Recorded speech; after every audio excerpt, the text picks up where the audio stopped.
Good morning. Actually, I have to move that webcam. Okay.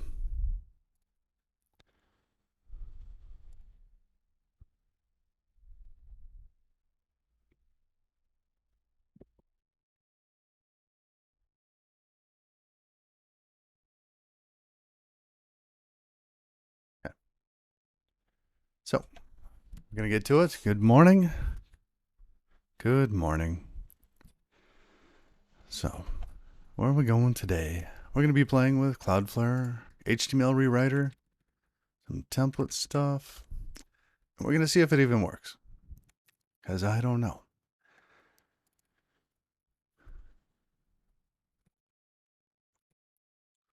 Now, last time, we ended up with the title being duplicated. Whoa, that's really bright. Let's see if we can turn Dark Reader back on there. Dark Reader does add a bit of chaos to this. Where's title in here? Title, oh, there it is. Right there. So last night I was able to fix it. Let's get that started again. Hopefully it's going to compile. Oh, we have to give that a run.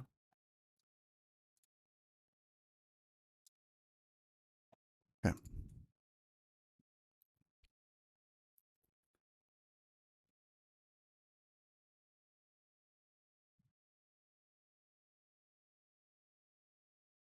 Title is no longer duplicated.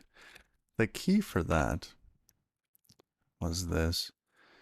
You actually, when looking at, when implementing an element handler and having a text handler, handling the text part of an element,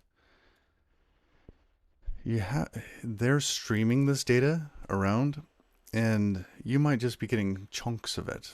So if you're getting some big blob of text, you actually have to save the text that's coming in if you wanted to do some processing on it. And then when the text that's passed in is the last in text node, then do something with it. Okay. Before, I wasn't doing that. So if we turn that off, so now we're just replacing every single time. We'll see that here, if we get it right, it's actually duplicated. We have Mimeograph login in here twice.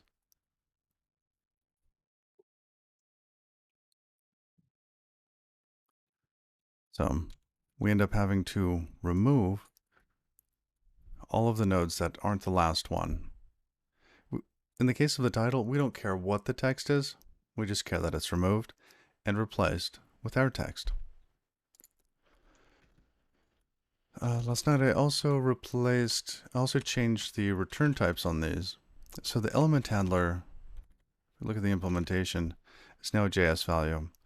And because the looseness of JavaScript types, they can do this. They can say, oh, you know what, if you return a promise, we'll use a promise. If you return undefined, we won't do anything. If you return the value, that's the value.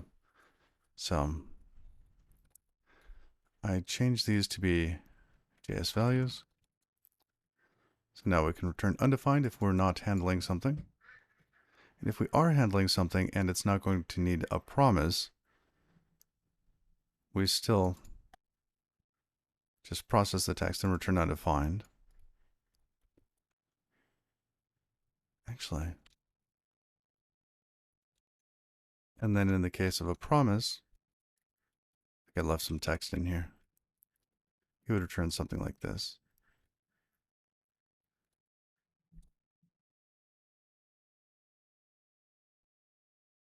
Where, oh, there it is. That should have been in here. There. So you'd create a promise, dine into or unchecked into, a JS value, and that's it. Return that. Now, I think my documentation might be a little wrong. Oh, hold on a sec.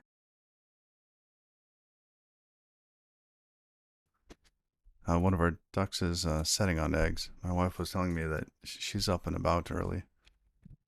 They only get off their eggs for about an hour a day.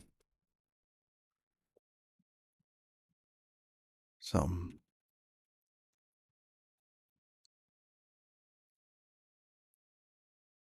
let's look at the CF bit here for a moment.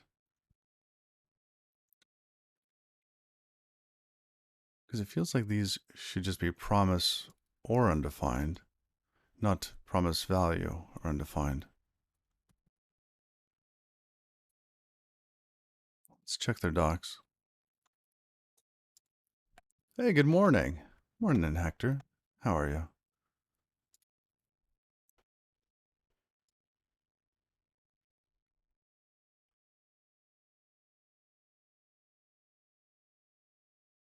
See, these don't actually return anything.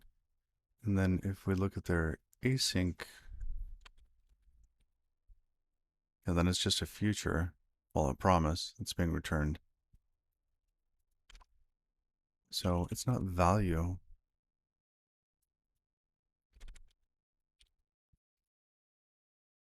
We're going to delete those. I copy pasted that documentation all over because it needed to be everywhere. Okay.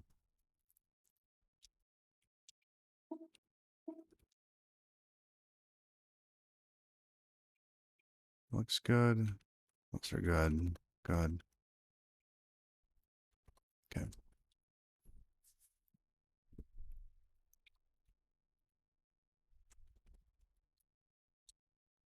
Okay, we're going to keep that whole thing.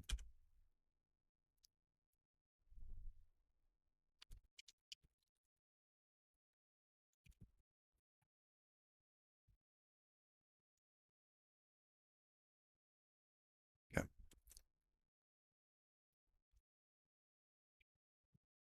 Come back into template, not template handler, template mod. All right. So this is where our journey begins today.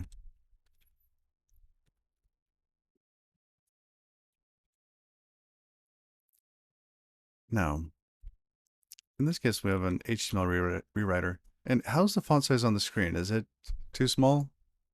I know some people actually watch on smaller, like phones, etc. So if it's too small, let me know.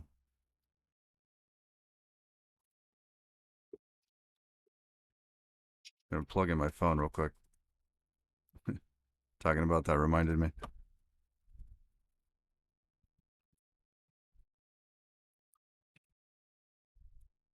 All right. So we've got our title. Now let's look at main.html. Oh dear. Yes. Oh dear indeed. Why? What? Why is that one giant block?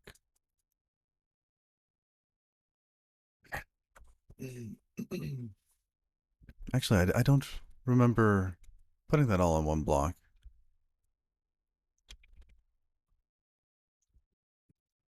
Make template. It just concatenates. And then we upload it. Hmm.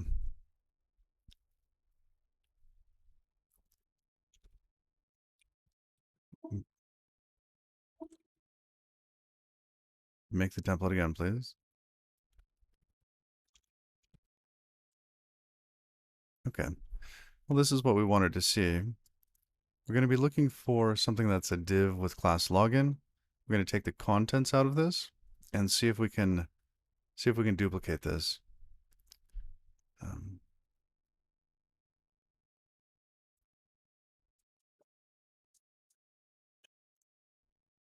Actually, this one we don't have to do anything. Hmm.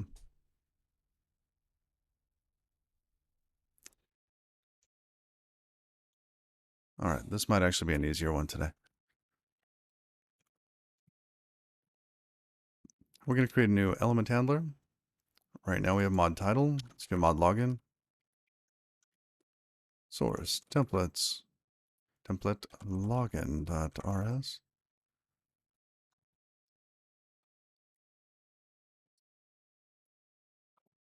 I'm going to grab the title one. Okay. And this one is login.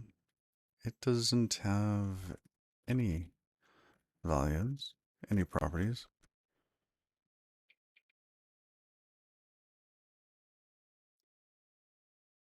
Now in login's case, we're going to be returning undefined here, but on the element,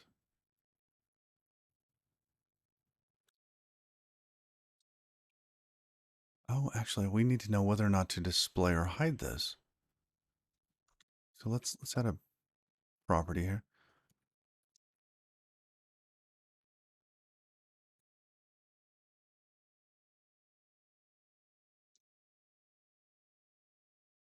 Hidden, the bool.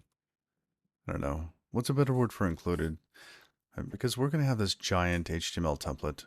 Well, this giant HTML blob that has each template inside of it.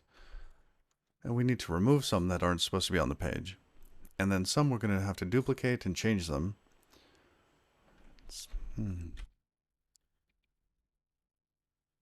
Good morning, Frozen Droid. How are you? I'm doing well.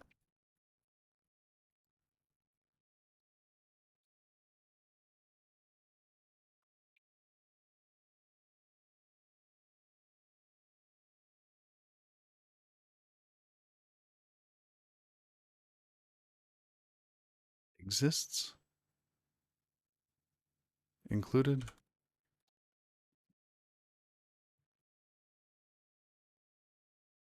Oh, you know what? We should probably just not do it that way. Okay. Better idea for that. So we're going to have the login, and we're going to create another one. That's the so remove. Doing decent yourself at the office at the moment. Oh, gotcha. Is it kind of late in the day for you?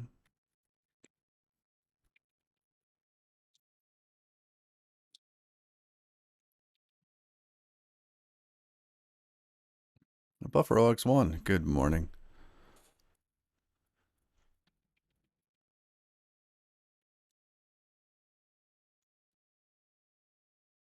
Oh, it's 3 p.m. Gotcha.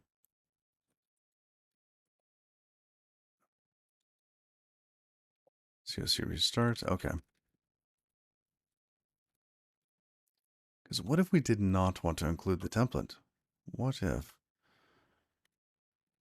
we would get our page config, we would look in the widgets and see, hey, does this exist or not? And then we would have some sort of element handler for login.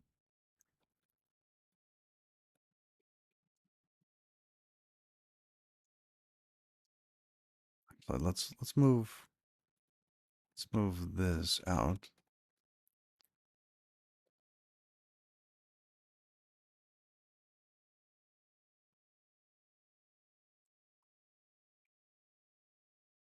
Oh, it didn't take that. There we go.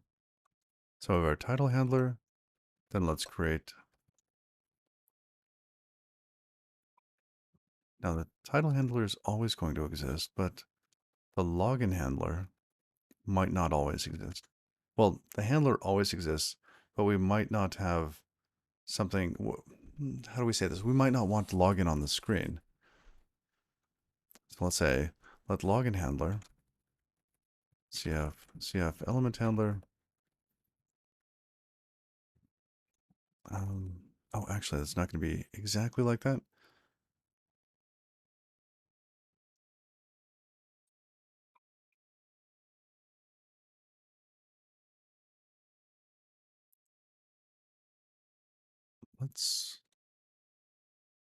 We need to get a config out of this, don't we?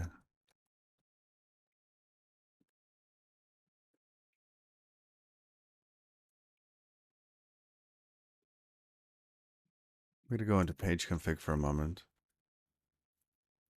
Because what page config looks like is going to be just some JSON blob.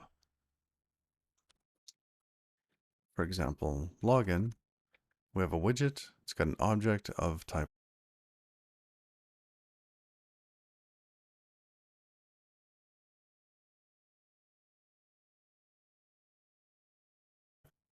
That's interesting. It's been up for 33 minutes and 43 seconds. I think he's actually been, that might be his connected time. Probably got dropped and reconnected.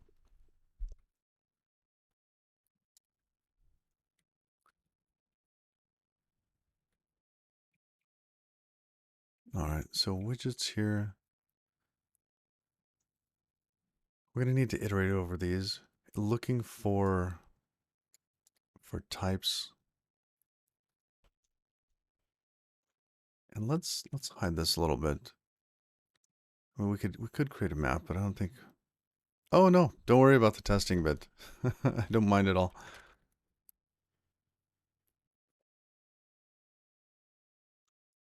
Function login.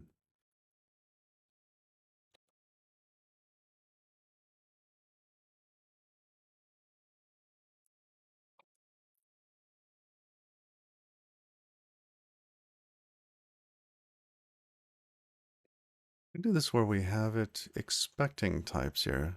So maybe this is a login, which has an option to some sort of login config, like so. Then we could have something that's slightly stronger typed. Well, a lot stronger typed. Login config. Let's toss that on there for a moment to satisfy it.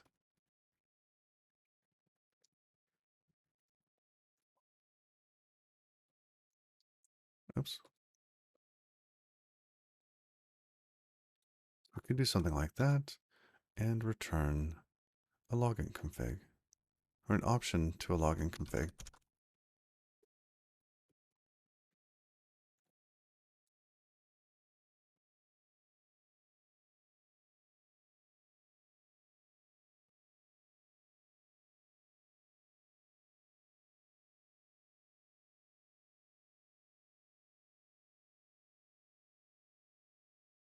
Oh, the wrong thing. As rough.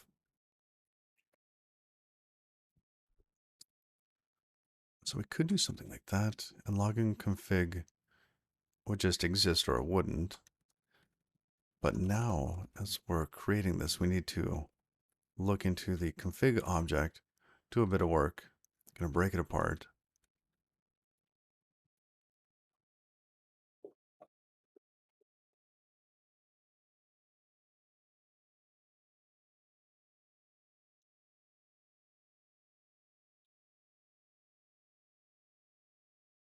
So maybe we don't save object, put the parsed pieces out of it.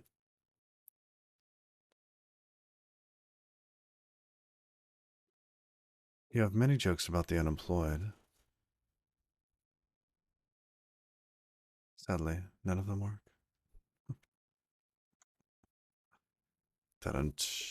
Morning, Xenocron. Good morning.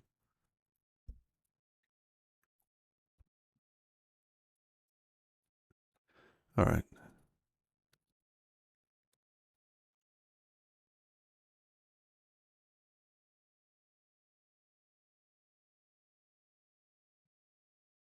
Title's a JS string.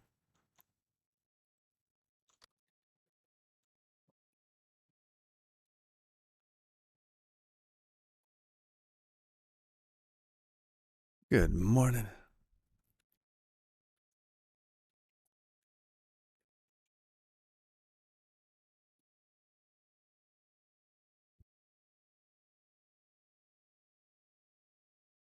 Oh, we're in the new function. We can't do that.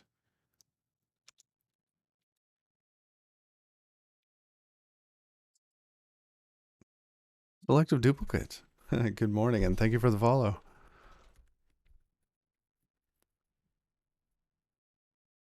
Okay. So maybe not. I keep forgetting about that you can't use the try operator.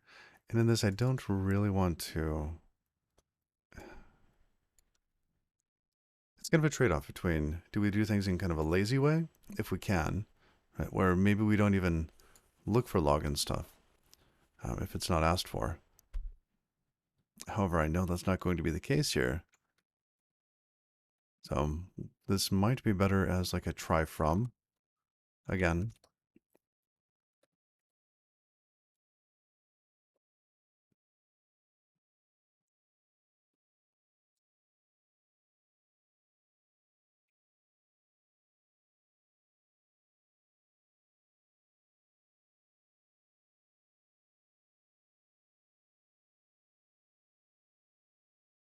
standard error, error, plus static.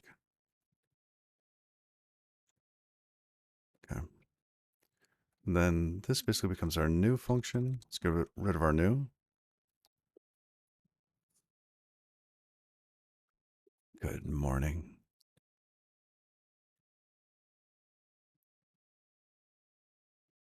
So now we could do that.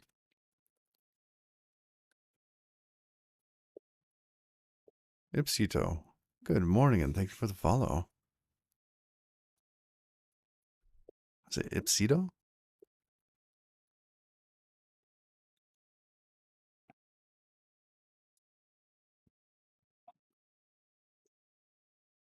All right. Let's get rid of the new. Now we have a try from. Yes. OBJ is going to go away still.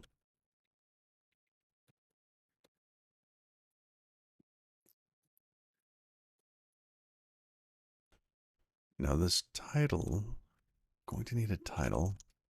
Should it be an option to a JS string or just an error? Is that going to be like a horrible, horrible thing? I guess we could just remove it if it doesn't exist. So it kind of fails gracefully.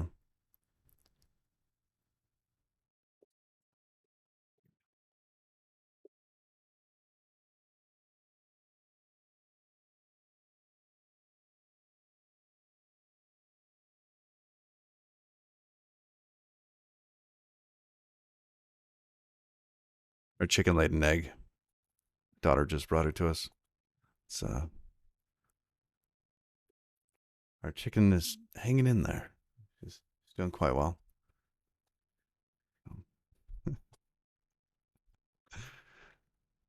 She has yet to be consumed by coyotes or eagles or other forest fauna. So, so get returns result. Yeah, maybe we just turn this into an option instead. So instead of converting this into an error,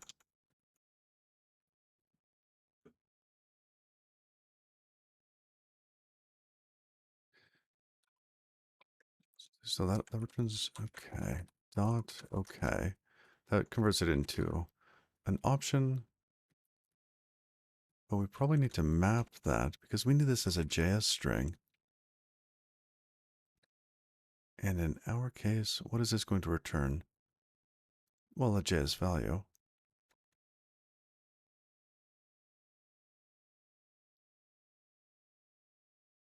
Are we done then?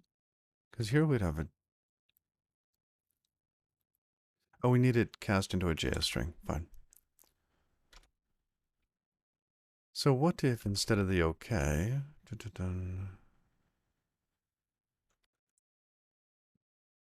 Let's just map that. Or match that. Fill in match arms. If we have an okay, value is going to be this.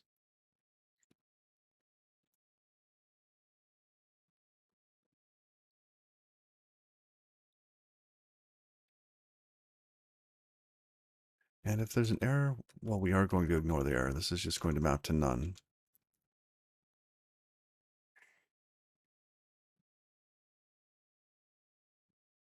My daughter's laughing. What? Why are you laughing? is going to amount to nothing. She's listening to my commentary. She's like, let's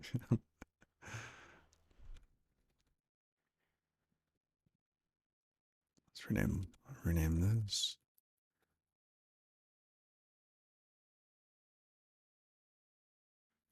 All right, let's rename object. Try from, let's rename value to object. So we're getting title off the object, mapping that to some or none. Cool. So this will be an option to a JS string.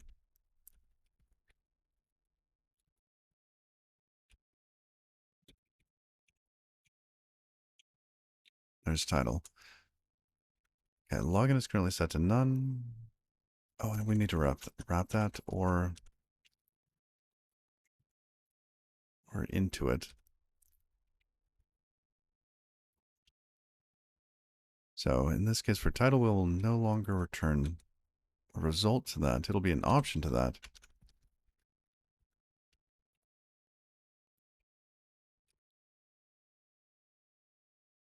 Are JS strings copy?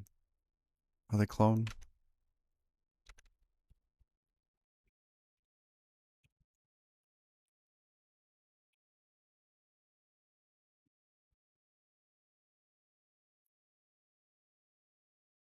Oh, they're clone.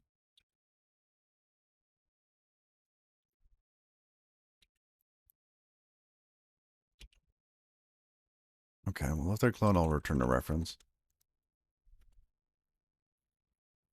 How do you get doc references on over with Rust Analyst? I'm actually pressing Shift K. So this is, I'm using COC, Conqueror of Completion. Yeah. So I'm actually Shift K on that. So in this case, dine into, I hit Shift K, and it brings up the docs. And I'm just using their default config. I copy and pasted their config from their website. In fact, it's probably old. I should probably do it again.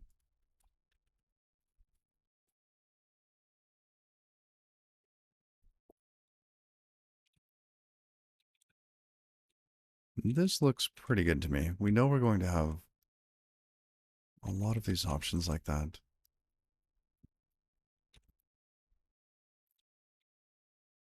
And maybe we don't have widget like this. You know, we have like a login, right? And then login settings here, right? If it's included, it exists. If it's not included, it doesn't exist. That could work.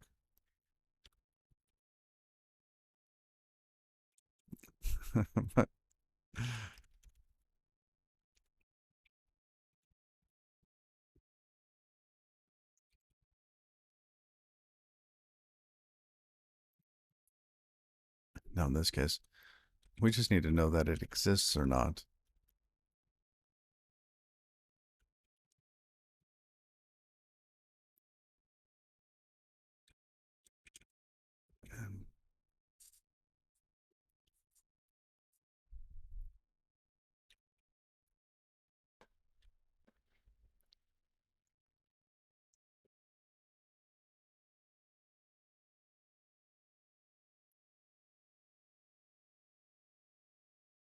And this is silly, but okay. Some login config.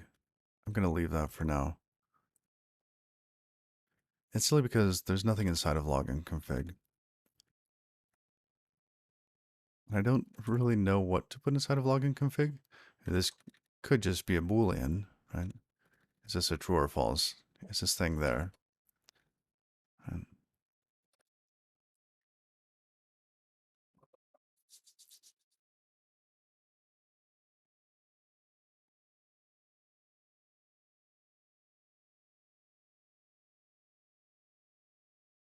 let's go back into template mod to convert, where is it? So we have our page config.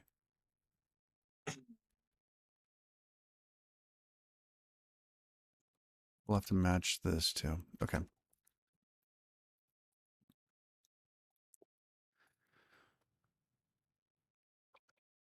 where are we doing that? That's in pages? Where we actually get the config. Okay, here's the page config. Ah, no. Try from. Good morning.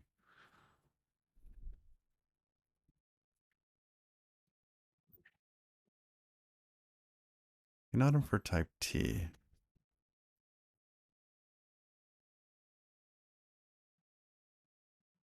You're right. You are right.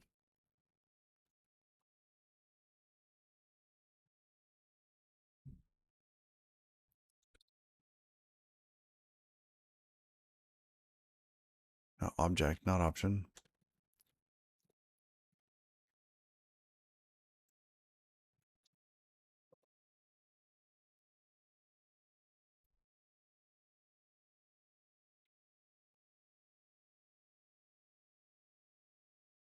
So we try to read our page config. Oops.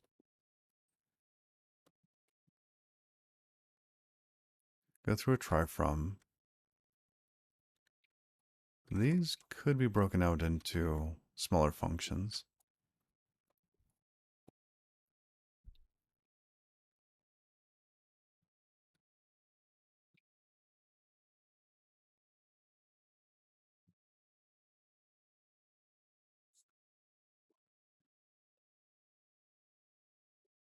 VioDev, good morning.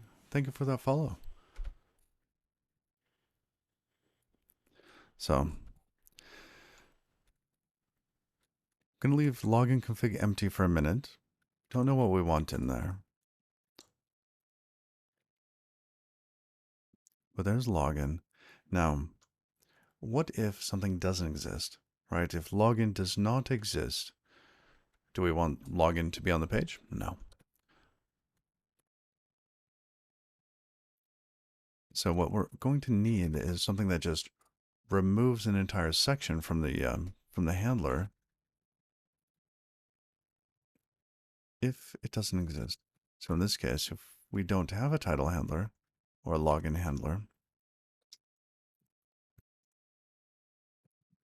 let's map that.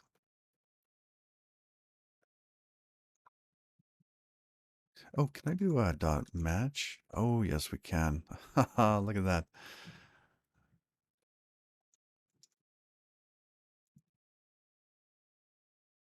And in the case of none, we're going to return something new, a remove handler, something like that.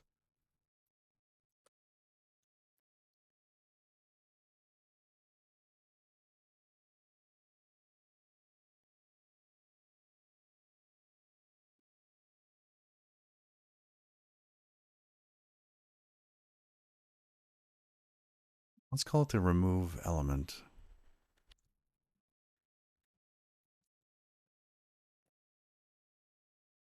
Let's create a new one of these.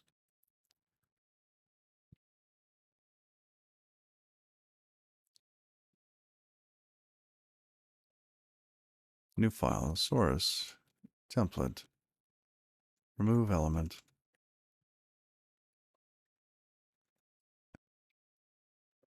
Insert that, pub struct. You know what? Let's just grab the other one.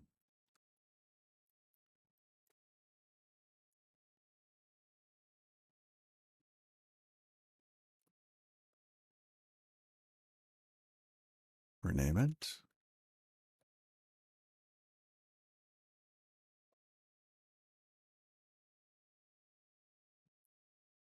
Good, everything's empty. Let's get rid of this at the bottom. But we will implement this here. Get rid of these comments.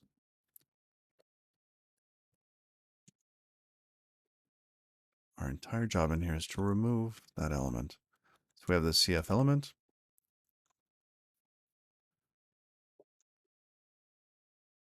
And this is a JavaScript object. So we have this bindgen set up for it. Morning, Berduda. How you doing? I mean, Bear CTY360. What does CTY360 mean?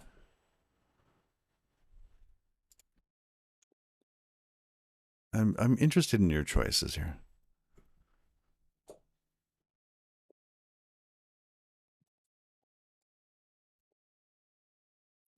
Oh, CTY 360 has a cyber deck in Shadowrun.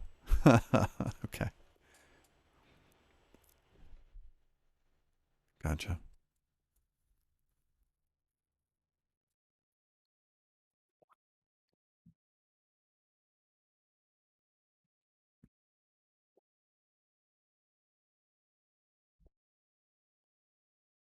All right, so we're just going to be calling remove if we don't have it. Now it's returning element here. I don't know what we can do with element. I mean, can we take it to a string? What can we do with it? So we're going to do a little bit of discovery here. Let element equal that.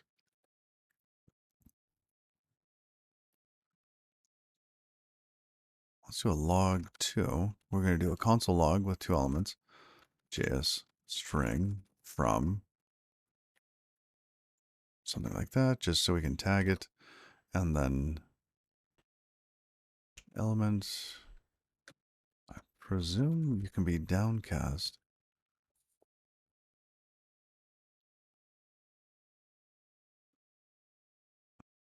Okay, so we'll log that out as we remove it. Now coming back to template, page title is going to be different now, aren't you? So we're only going to have page title if it exists. Otherwise, we're going to remove it. Let title handler equal page config dot title dot match.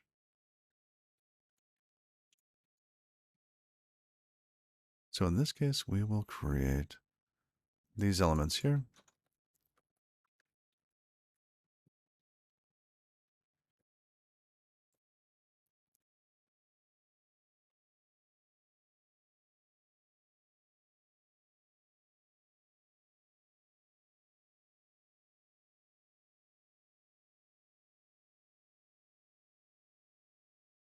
Now, if it doesn't exist, we create the remove handler.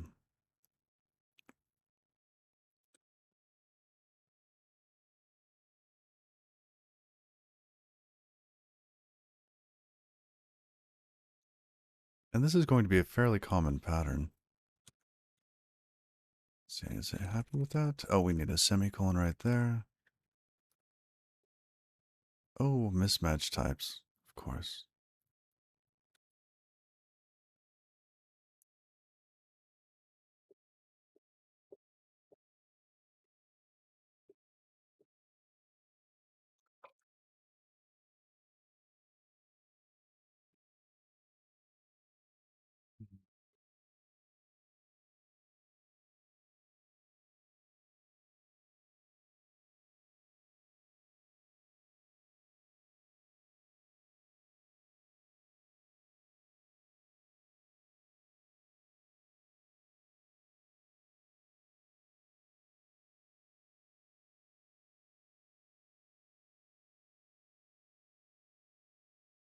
If element handler. I mean, it's a boxed handler. So why? Oh, that needs to be got into, or we box it. Let's just box it.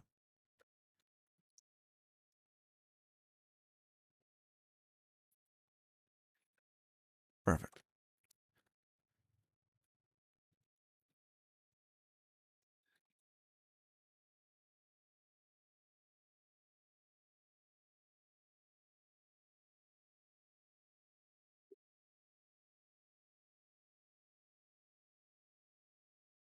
Okay. So there's our title handler. So if we don't have something, it'll remove it. If we do have something, it'll replace it. Them twitching their anti-hyphen thing. Yeah.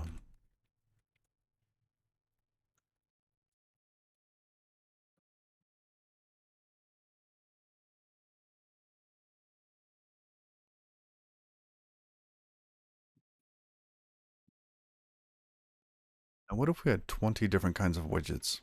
This is going to get long.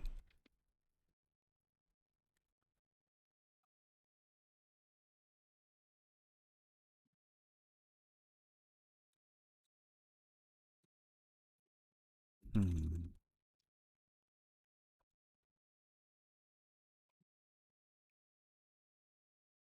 Extract into function.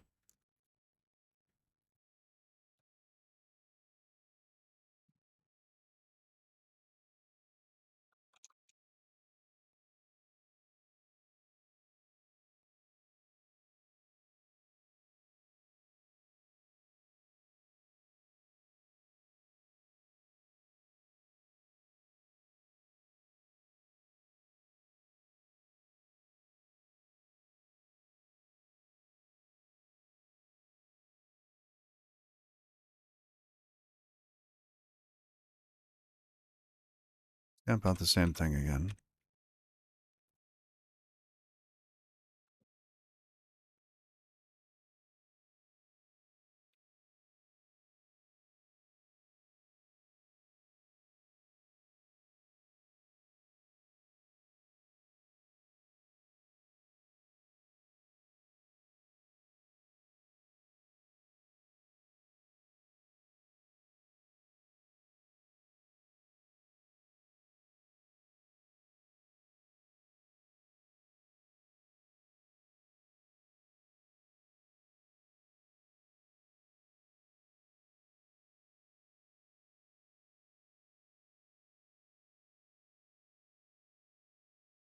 We have our login handler, our title handler. Let's wire this up for login handler on div. Now we have to match that specific HTML chunk. If we look at, where was it? This again. Right, title, obvious. That's up there. Now this chunk here is the login section. If it doesn't exist, we need to remove it. If it does exist, we're actually going to just leave it there.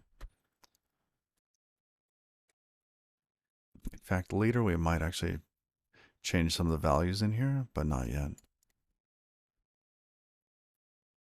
Okay. Oh, which is an interesting thought. How are we going to get some extra values into this? Let's say you wanted to pre-populate the login field because somebody failed a login and you wanted to pass the username back in so they don't have to enter it again.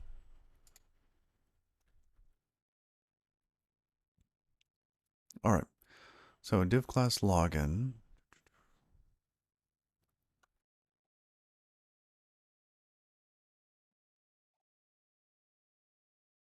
How do we look up the class? First child not warning. Let's see. E element belonging to the class warning. Oh, well, that's simple.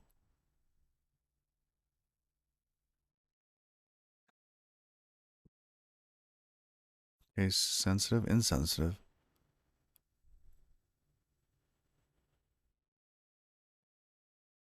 Wow. Quite a few of these.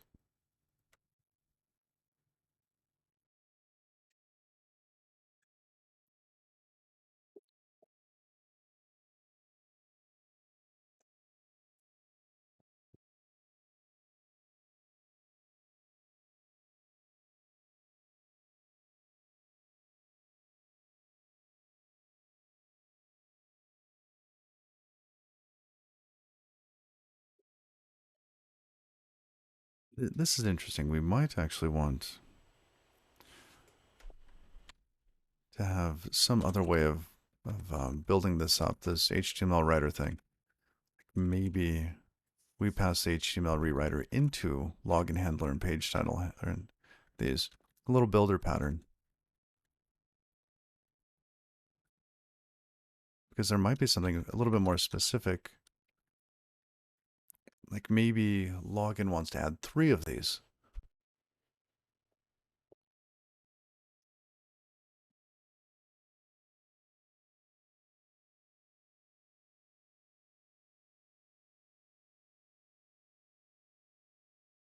So on login, let's just keep going the same way we were. Login handler.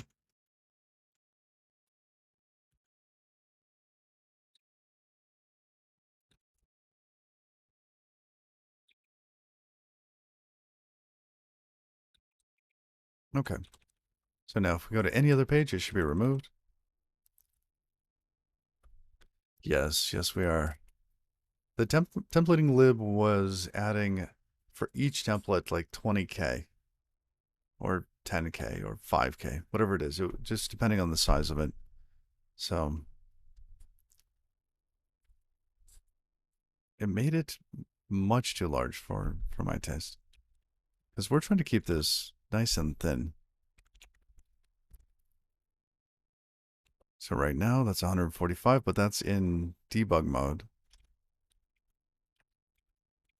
So if we build for production, let's see how large it is. It's not exactly 20K. I think there's like a base 20K overhead for all the extra pieces, but then depending on the size of the template that you're building out, it gets large. I didn't understand why. Oh, it didn't build. Phew. Like, oh, the size is the same. That's awful. We got it below 60 the other day. Oh. Remove takes 2 arguments, but 0 arguments were supplied. What does it take? Element handler.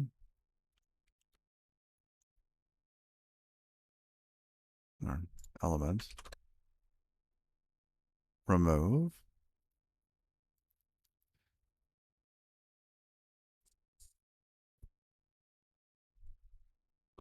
Removes the element with all its content. What? What?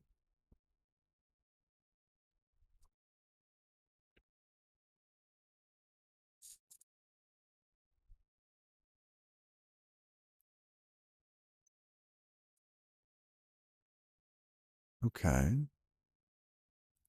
I don't understand. Removes the element with all of its content. Content options. What are content options? Maybe that would help. Here. Content.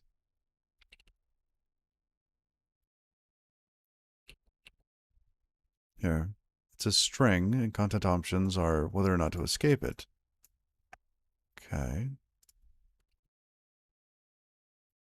So it's the same as inserting. Let's clear that fuchsia. So are we looking to remove a string here?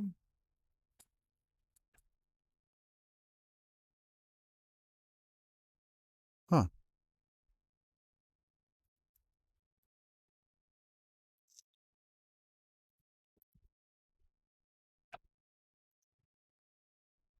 Removes the element and inserts content in place of it. Because replace or remove look the same.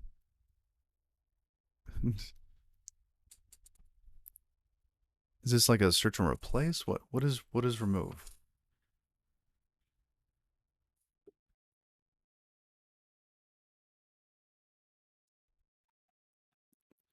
All right, let's.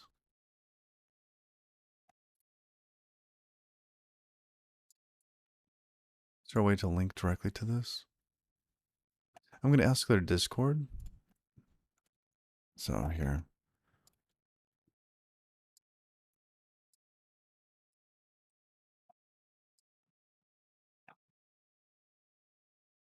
I'll bring that over. Coding help. Hello.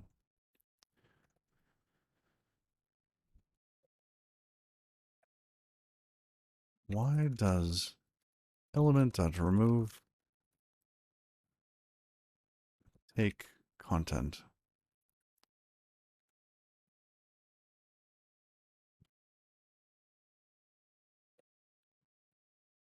What does it do with it?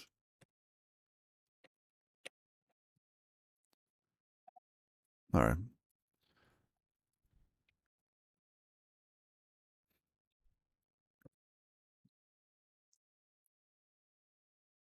Let's just comment that out for a moment. Get this compiling. Ah, that needs to be borrowed. Gonna restart COC. No, not rebuild. Restart. There we go. Our dev environment going. We're gonna inspect what this thing is, what the element is.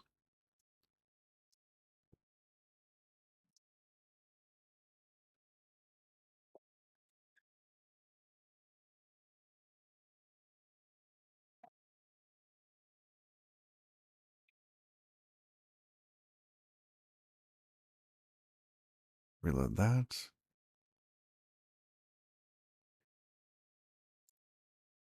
So we have login. That got parsed. And we're on the login page. Now if we go off of the login page, now it says page not found. Go to someplace else, page not found. Because it doesn't exist. Okay, let's test out the remove handler though. Let's create another page.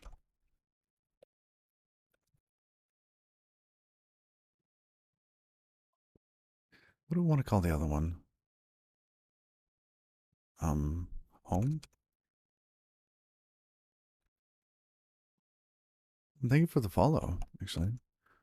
Let's pop.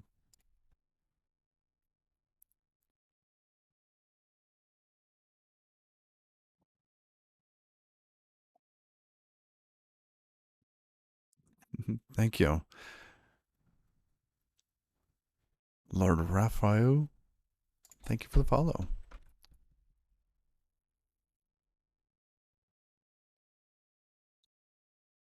It seems like that's a movie reference or something. Is that?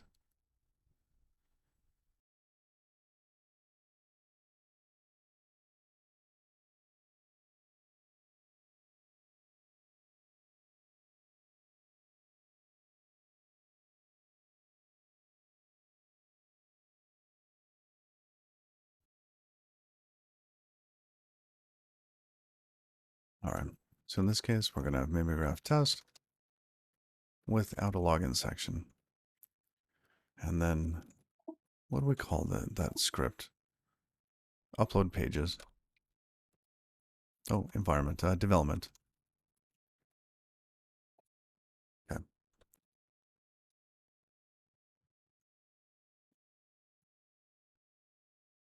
So now we have test. However, it didn't work. We still have this, well, login section, yes. That should have been removed, but our remove handler is not working because of the extra parameters thing.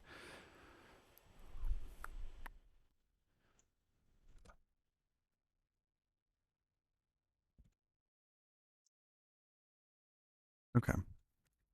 Let's go back into where are we going?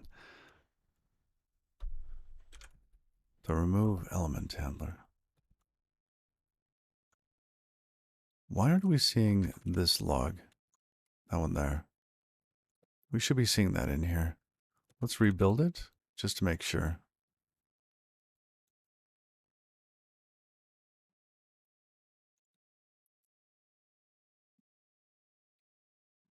Because that should have been happening. Refresh. Still nothing.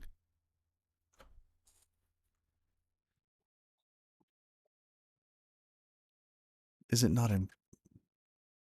Is it not included?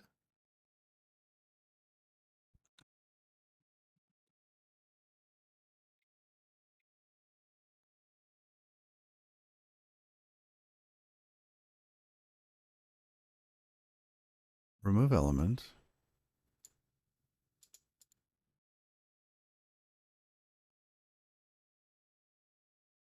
So we either get the login handler or the remove handler. Login as ref. log in here.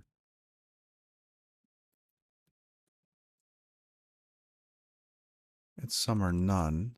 Are we always getting something?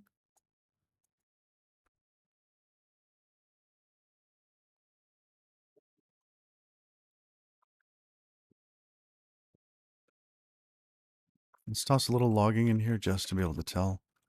Log 1. Or just, I don't know, log?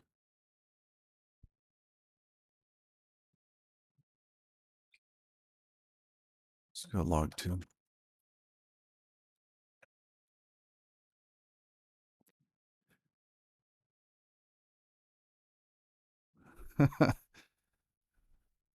Did you hear about the guy who had his left leg and left arm amputated after a car crash? He's all right now. Da-dun-ch. Oh, man. That's a good one. What else we got? Got a little box of corny jokes here. Oh, somebody closed it for me. What grade did the fish receive after the exam? Not very good. It was below sea level. Da-dun-ch.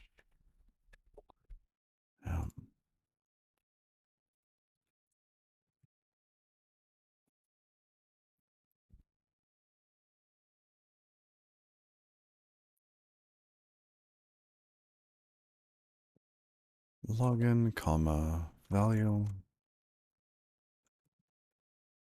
Probably need to borrow that.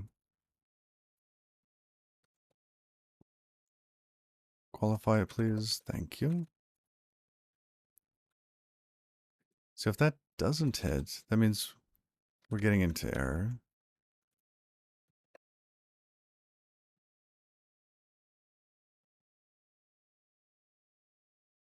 We should have the K value matching. We could check that because we are, well, we are getting the login and password bits, which means it is matching the right handler.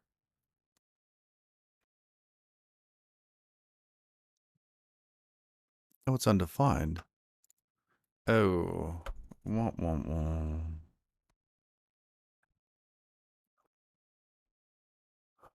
Well, there's your problem. When we call the get, we say, hey, give us this login off of this object. It's undefined.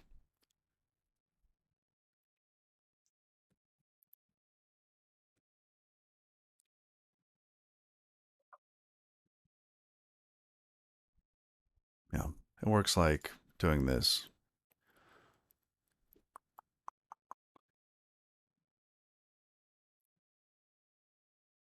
Wow. So,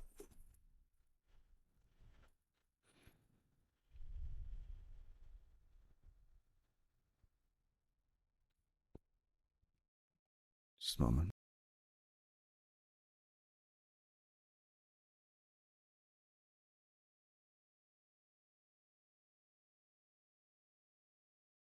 Okay, so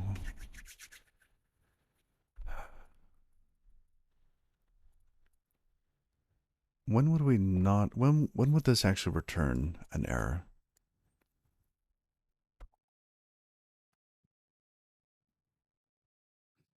Oh, this is just a mind bender. Like, how do you fit one within the other? It's like trying to put on a four-fingered glove, you know?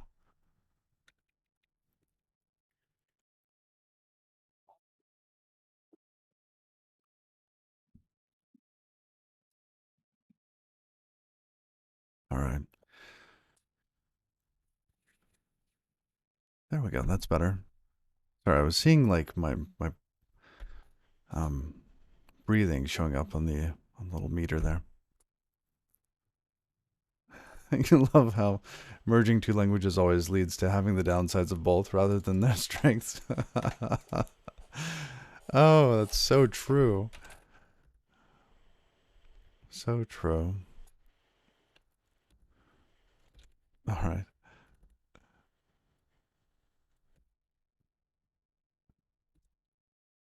I think we need a little function for this.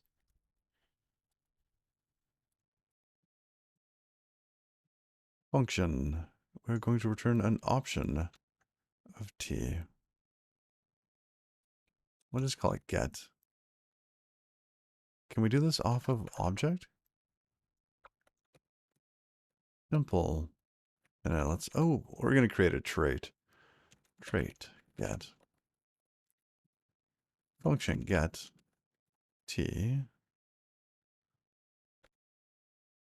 makes a self, and it also takes a stir. Turns an option to the t.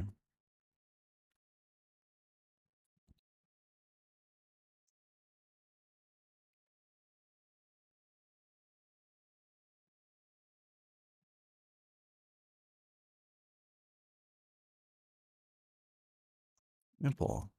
Get for that type.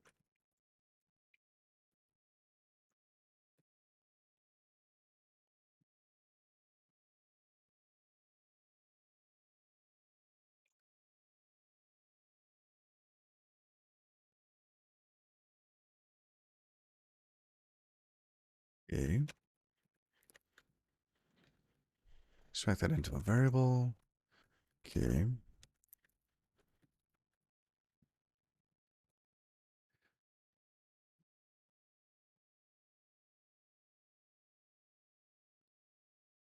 Gonna get that. Now, if it's undefined though, because at this point we have a JS value. So if it's undefined, we're going to return null or none. If it's undefined,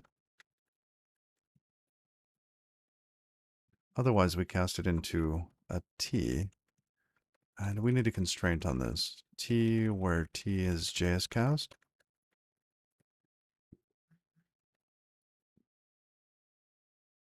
Remove the semicolon. Oh, at the very end. Yes.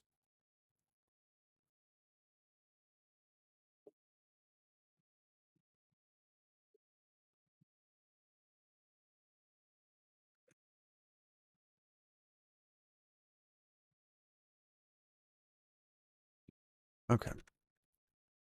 This should be self.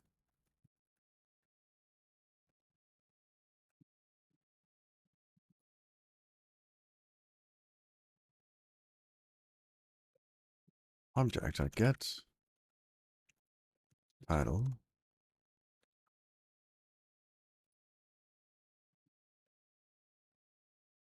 Ta-da.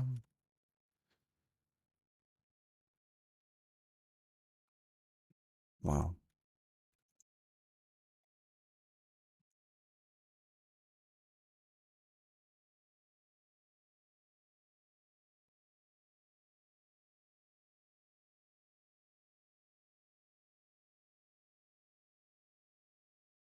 No login config doesn't impl JS cast. Oh, that's true.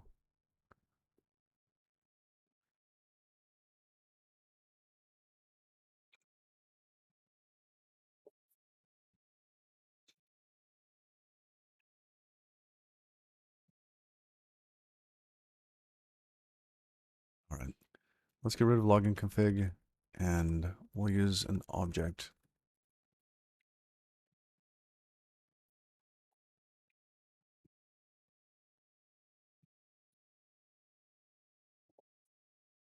Not like we're doing anything at the moment. Not with that piece. So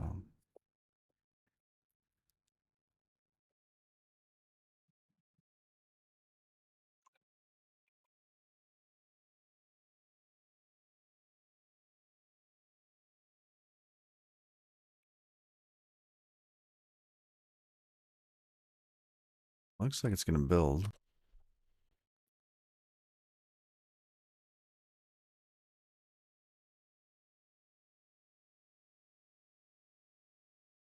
All right. Let's try it now. Hey, there we go.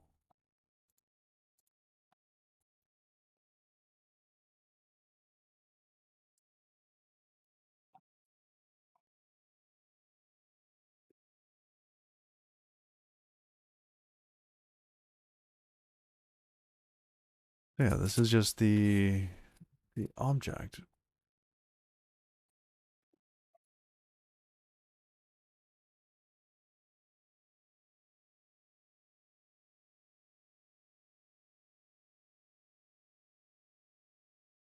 Reason being that I need to actually get the whole template to be able to reproduce it in some cases. And if this isn't returning the whole thing, I mean, it's just giving us this section here, namespace URI, removed, attributes, tag name. Hmm.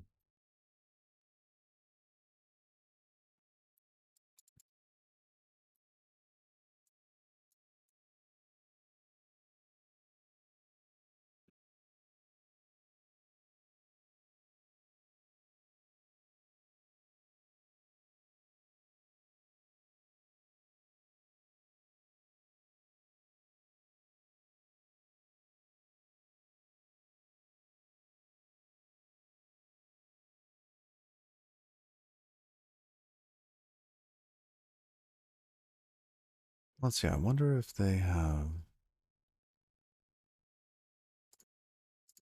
learning tutorials, maybe?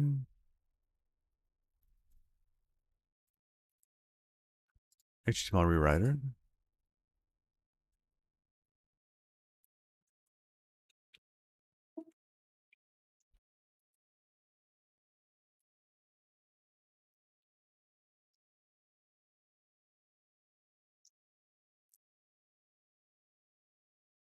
Yeah, they're not using that.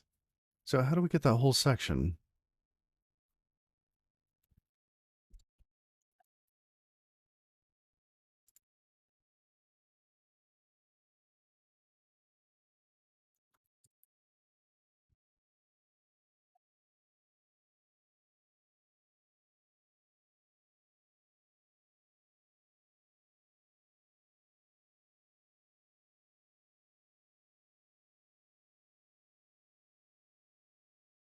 An element handler responds to any incoming element when attached using the on function of an HTML rewriter instance.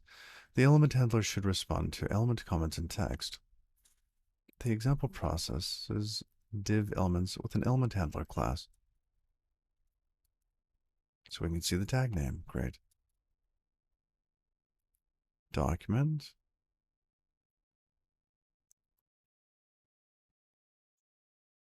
Okay. Async. Sure. Now we're to element.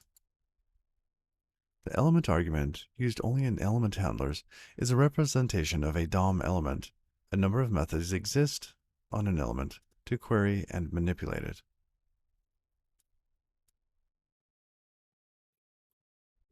I want like the whole thing, like to string, or I want to just be able to duplicate it.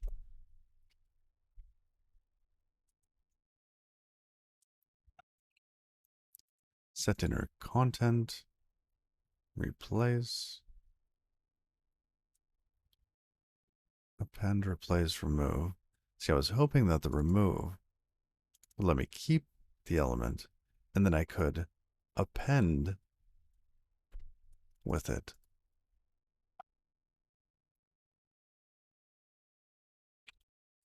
I mean, can we do something silly with that? Can we?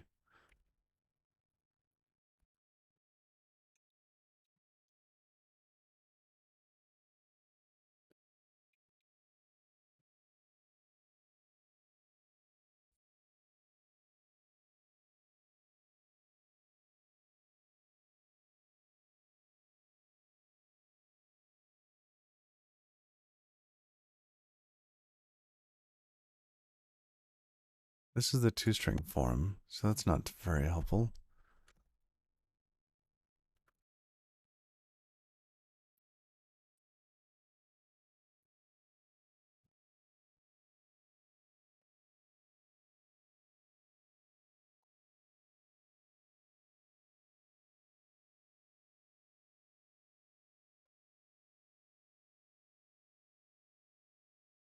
We chain these.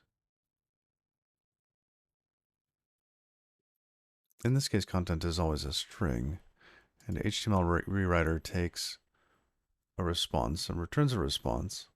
It's basically rewriting responses.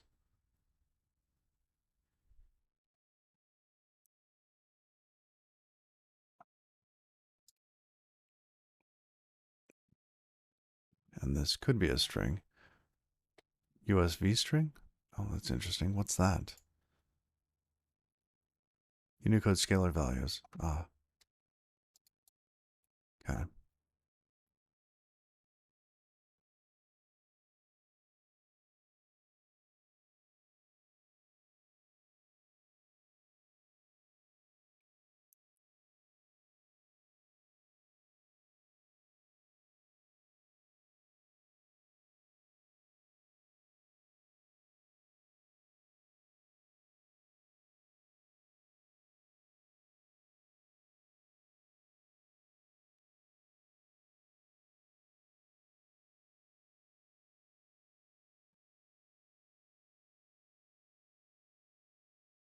So there's nothing that stops us from using multiple of these, right? So we could go back into our, oops, wrong one, template mod. And instead of just having one here, we could have something like a let login equals HTML rewriter, login rewriter, new, right? And then we have something for some HTML blob that we create for login, like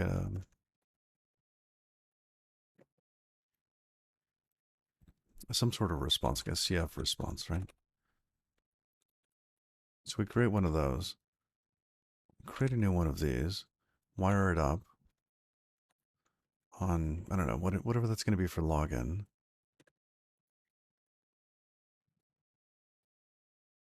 Replace the bits inside of login using this. Good morning, Nightshade dude. Well, you've been around here for a little bit. Oh wait, I want to see what's that look like.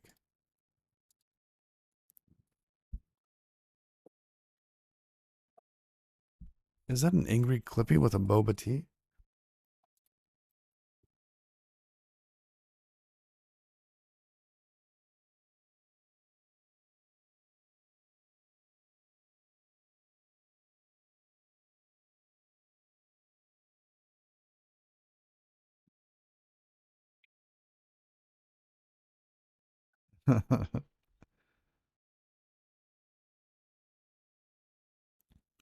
So then where do we get our templates from?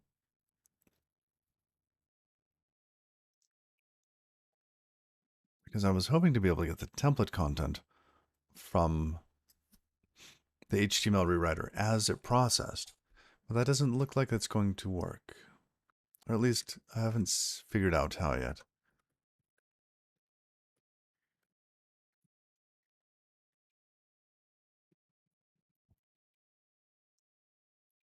Because essentially we can get this element object and, oh no, no, I think I just figured it out. But I don't like the answer. Tag name, attribute, and namespace URI.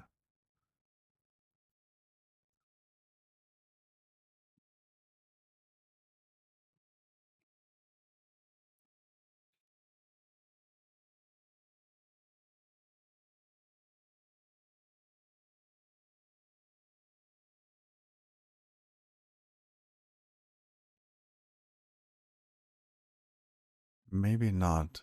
We can't get a list of children here.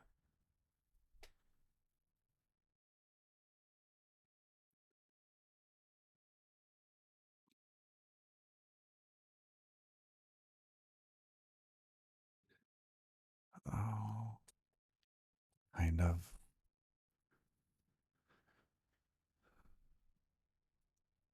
No, we can. This basically reminds me of a oh, what is it? XML stream parser. This is a stream parser. Basically, what we could do, and this is gross. This is horrible. Um,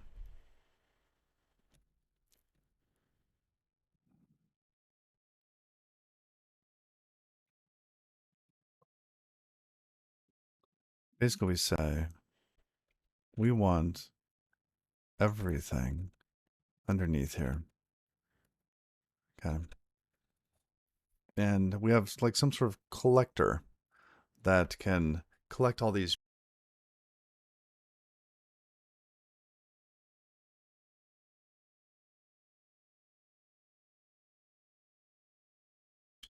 And that would be needed just to be able to duplicate the whole thing. That seems like a bad idea. Okay. We're gonna rethink the template bits. We want to go to mod. I'm gonna say,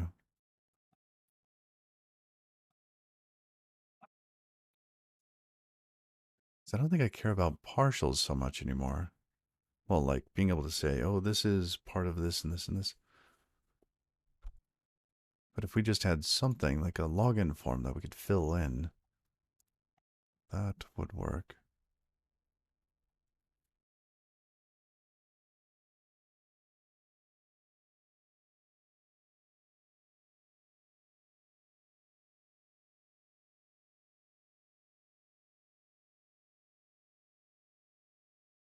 The runtime footprint is small. Let's try this one.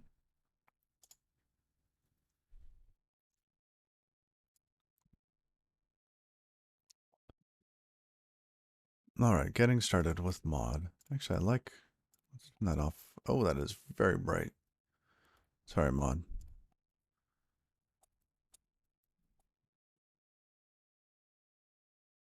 There we go. Add mod.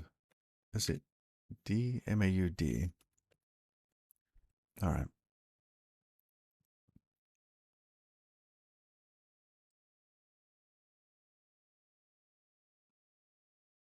HTML takes a single argument, a template using mod's custom syntax. This call expands to an expression of type markup, which can then be converted into a string using .into_string.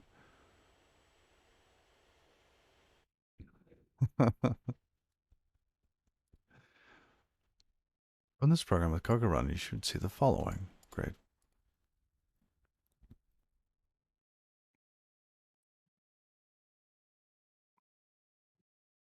Okay. What about escaping? This leads us to the escaping question.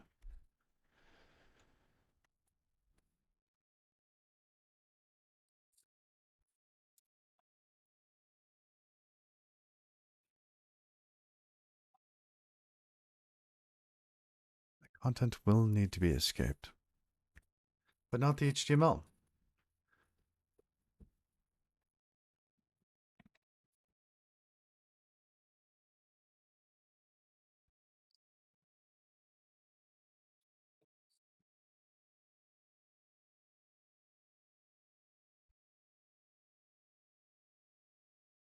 Okay. Let's convert something. Just have some fun for a bit. We'll figure out the escaping bit. I wonder if that's where some of the overhead comes from. Rust HTML escape. Escape.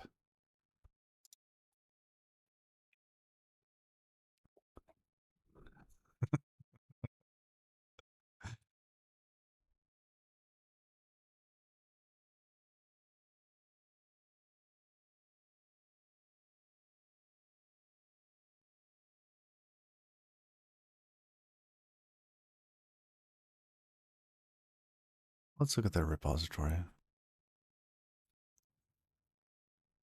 Come on.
Okay.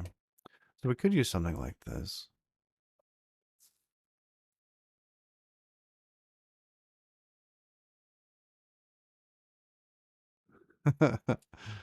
I don't understand.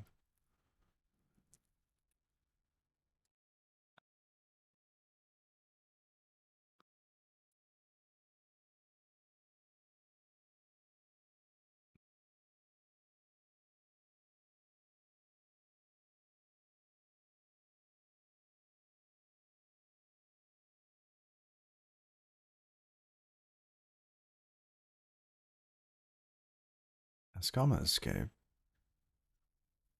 Via escape.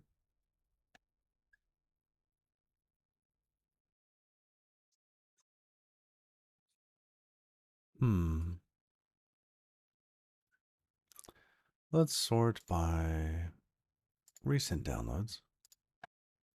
Quick XML, interesting. Escama escape, Escama.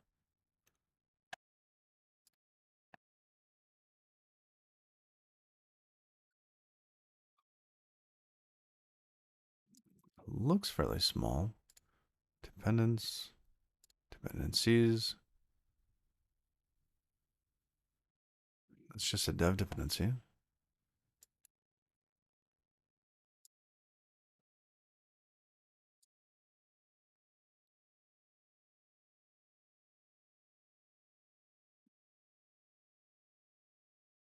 Okay, let's look at the docs for this.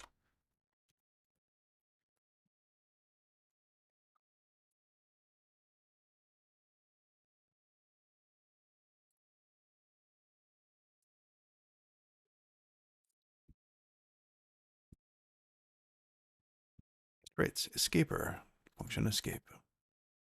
This string, this escaper. Okay, and what is escaper implemented on? HTML and text.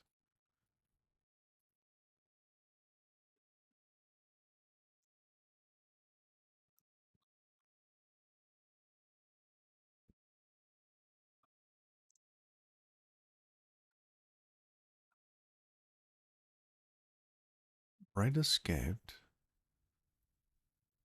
So matching these tokens, escaping them out, is fine.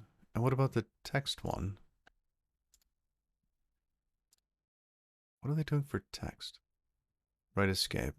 Just nothing. That's straight through.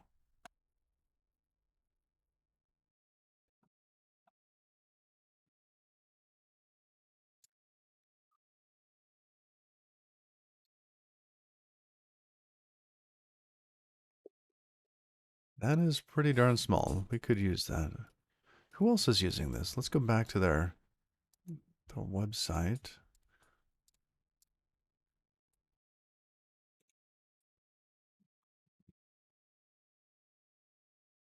Buzz depends on it. Ojo? DBfish? Huh.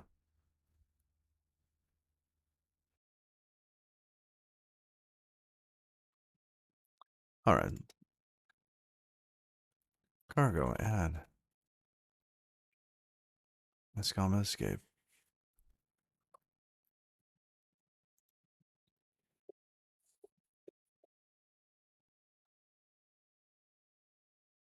So we're going to be using mod and Escama escape. It sounds reasonable. Now, how are we going to do this? We no longer need the templates in our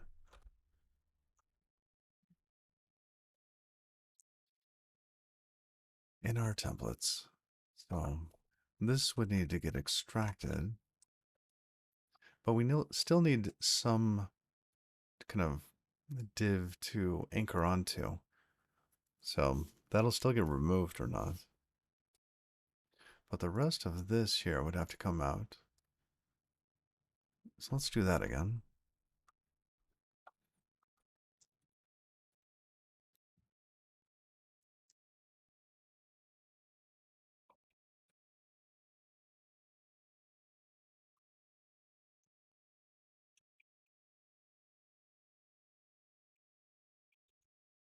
I'm just going to toss it in here for now.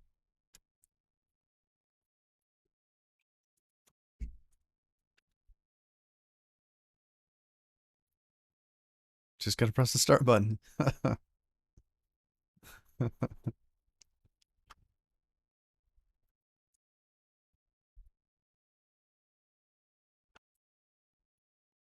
Okay. It's gonna escape.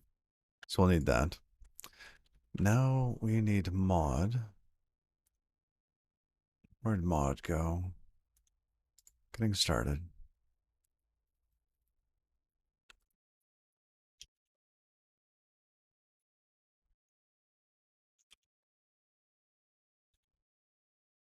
Function render.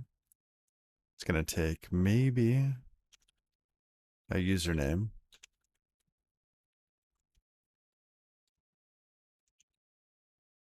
Turn option to a string. Don't care at the moment. And this will return a string.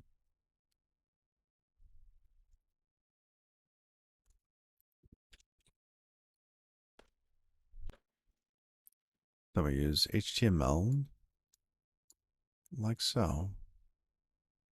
Text and escaping.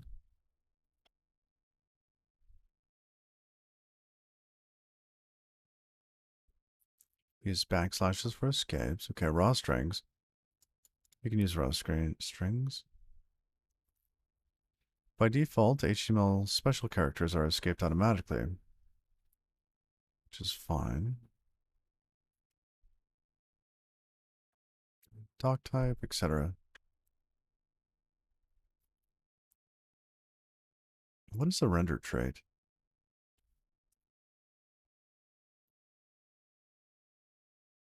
Oh, interesting.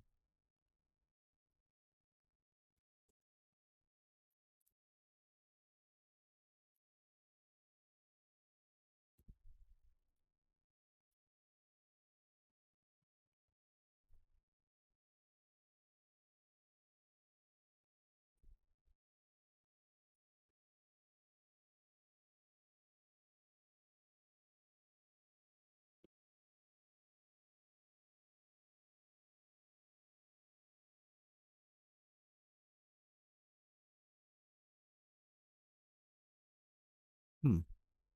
Oh, ammonia. What is ammonia? Sanitizes it, huh? Repair and secure untrusted HTML. Huh.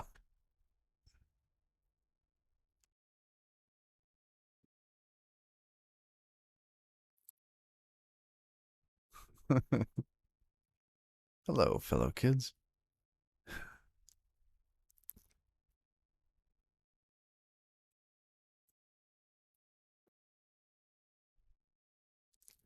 Wow, this is crazy. Okay. Rust ammonia. Take us to your crates.io page, please. This might be a bit much. That is definitely pretty cool.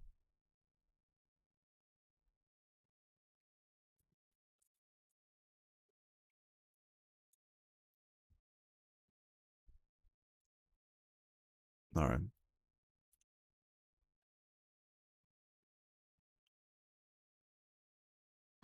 Control structures? Man, they've got so much available in here. All at compile time, too.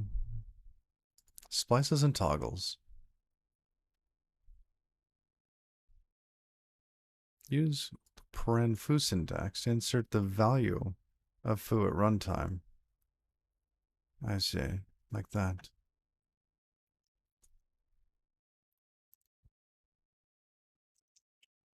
Any HTML special characters are escaped by default? Really?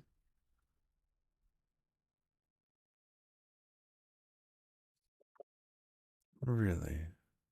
I don't believe you.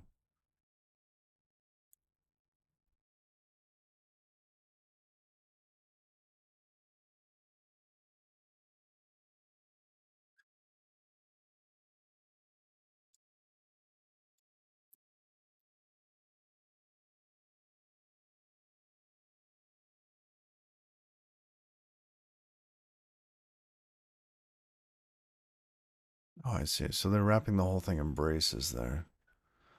See, this isn't they talked on escaping here, and I don't think they're doing what we want. I think this is outside. This is not in the runtime escaping. This is kind of compile time escaping.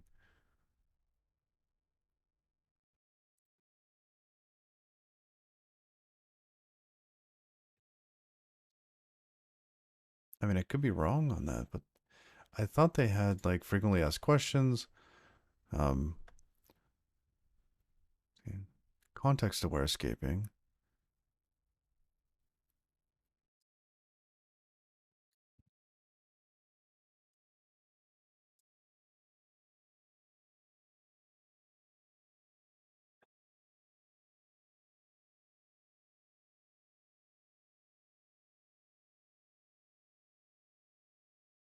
The HTML spec defines style and script as raw text elements, meaning that escapes in their bodies are not processed. Hence, span before content cannot be escaped. Okay. Potential footgun with mod. I see. So if we're actually putting CSS in mod like that, we could have an issue.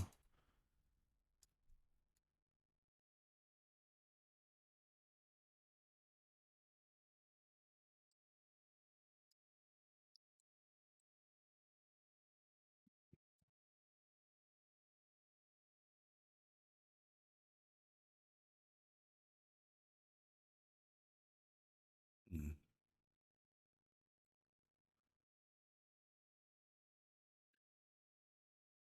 And then they're talking about implementation. Text and escaping.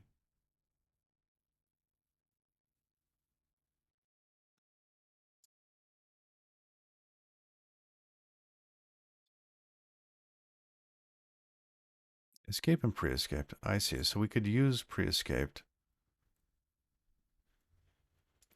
for the CSS bits. Hmm. Okay. Looks like they have kind of what we want there.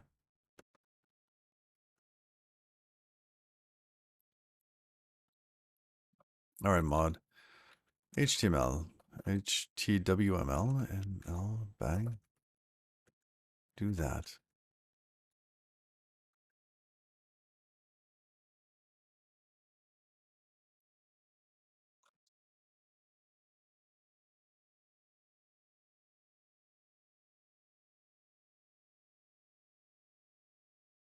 I think I'm going to change the standing up here.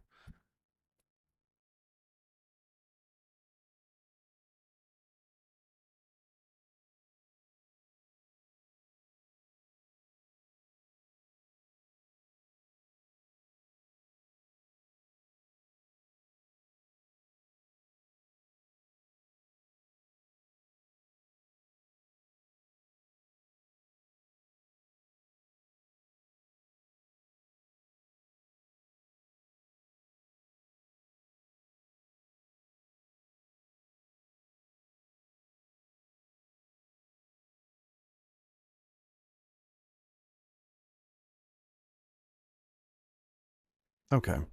So we're going to try to get this going. Where's our error? HTML. Consider importing this macro. Oh, thank you. Thank you, Clippy.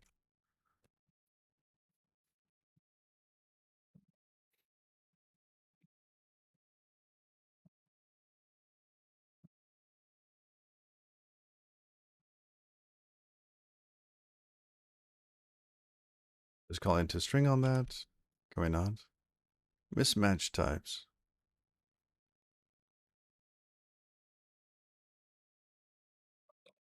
What?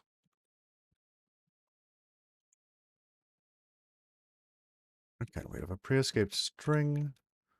And the pre-escaped string has a what? Into owned, into string. Okay.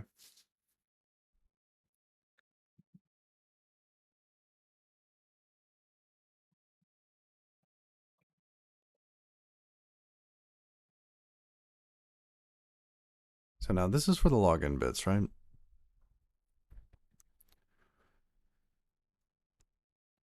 Let's grab the login. Oh, and did they respond yet? Like, why does delete need params? Okay.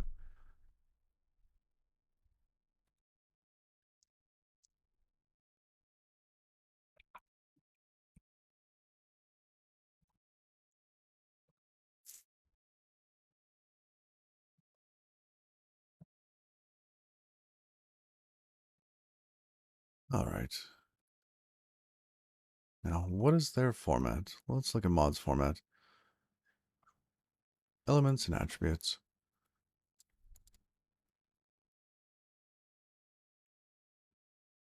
Contents of things are within curly braces. Attributes are just next to them.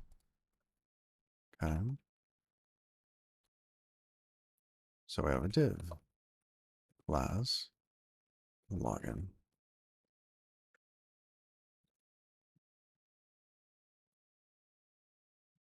Let's move that out for a moment. Oh, wrong button. There we go.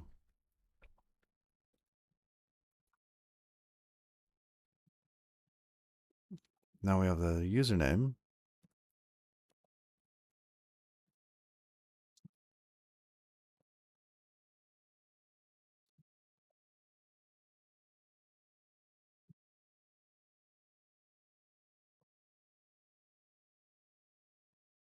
Login.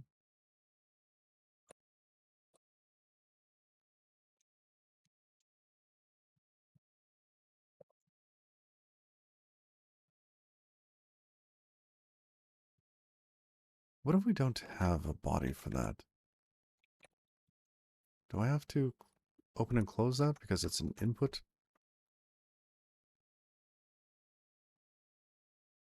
Oh,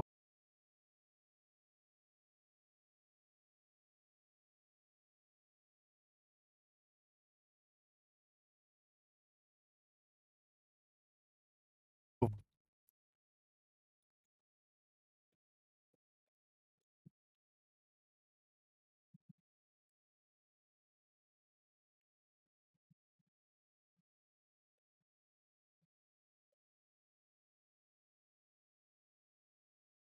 and we need our little buttons. Div class equals. You know, this template system isn't all that bad. It's actually kind of nice.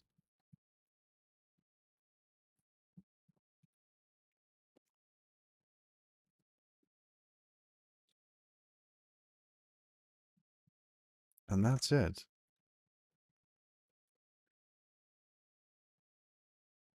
Let's get the tabbing right. There we go. Okay, future, that's never used. Fine.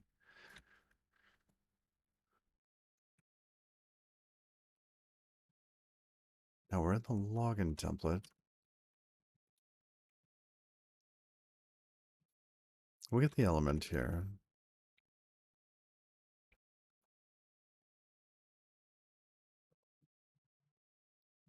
Element.replace. Just gonna say, was it render?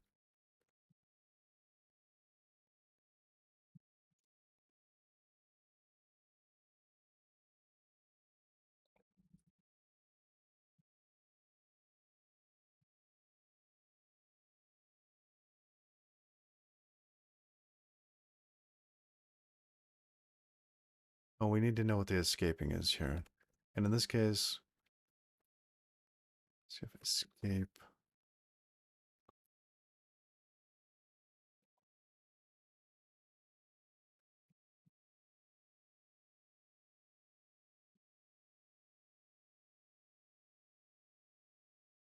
False.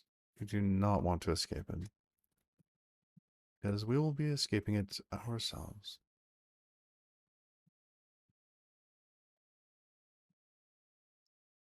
Okay.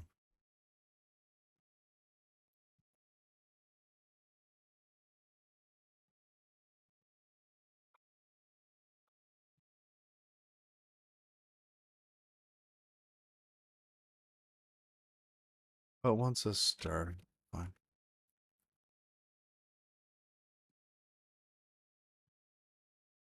Okay. And this may or may not work. Let's see first. Oh, looks like it might actually work. Let's do a build. See what kind of weight gain we have.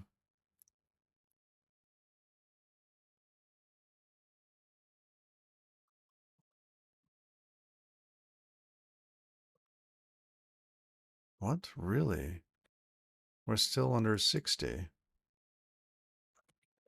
Oh, that's nice. Wow. Okay, just wow.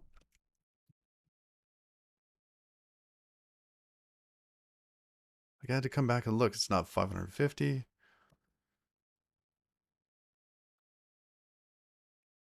Nice.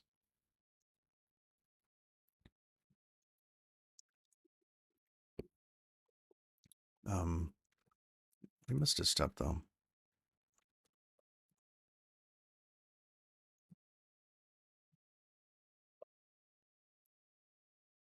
We need to update the login template here because all of that goes away now.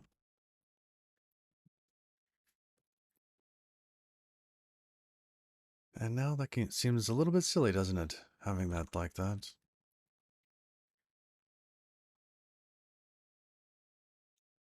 It's almost as if this should just be like content or something else, right?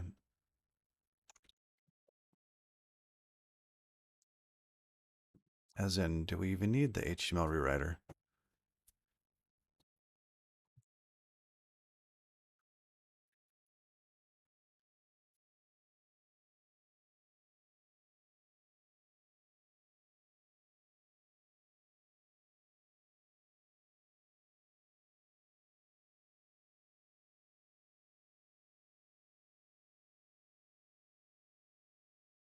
All right. Well, we're not getting rid of it right this moment, so let's test it. Reload. We're on test.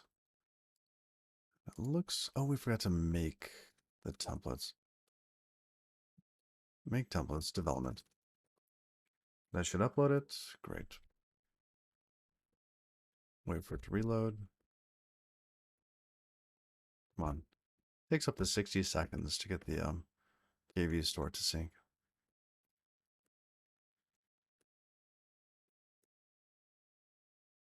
Either that or it's working, but I don't realize why or how. Now see, it's saying it's removing them. Oh, there it goes. Okay. So now login's gone. Okay, that's gone. Now if we go to login, div login, it's still empty. Okay, that shouldn't be empty anymore. That should not be empty. Login, pages, templates.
Wrapper default. There we go.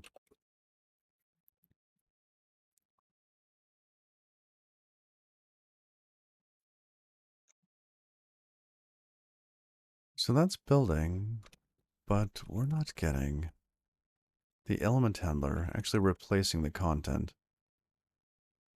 Why? Why wouldn't that replace the content?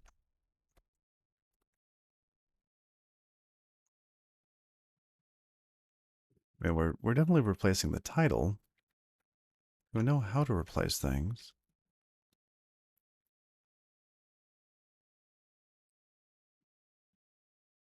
It should not be getting removed.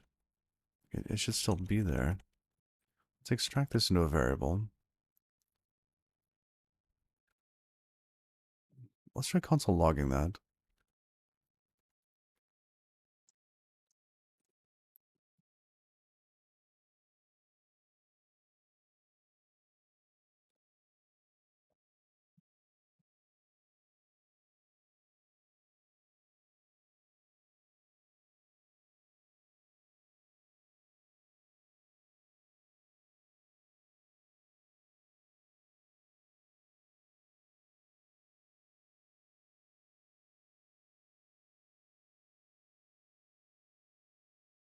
Not compile it. Why?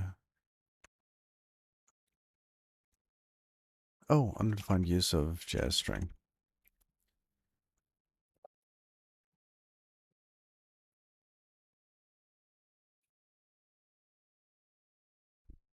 Yep, that built.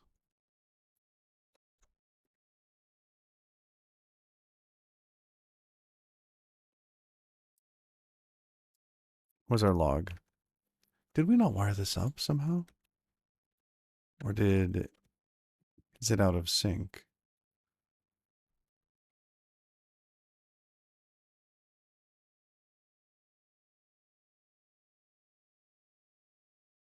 Okay.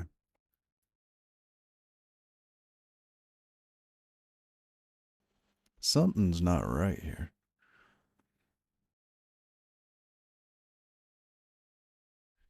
I wonder what that could be.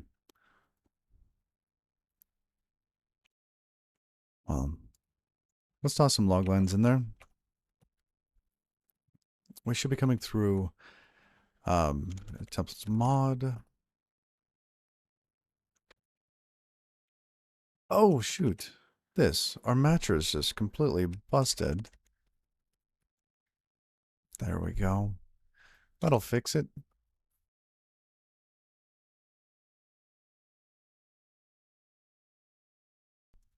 All right. So with that, quick reload. There, look. Now we have Mr. Halsey in there.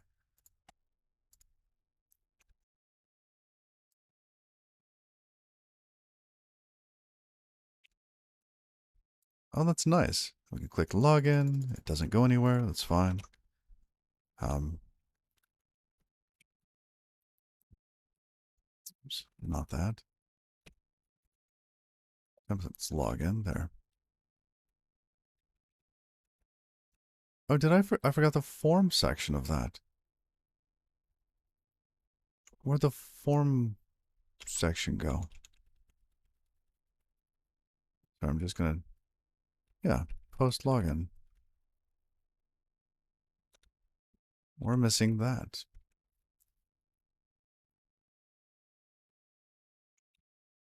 Let's say that's form.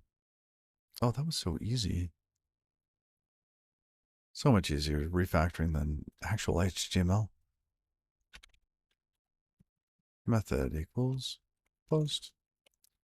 Action equals login.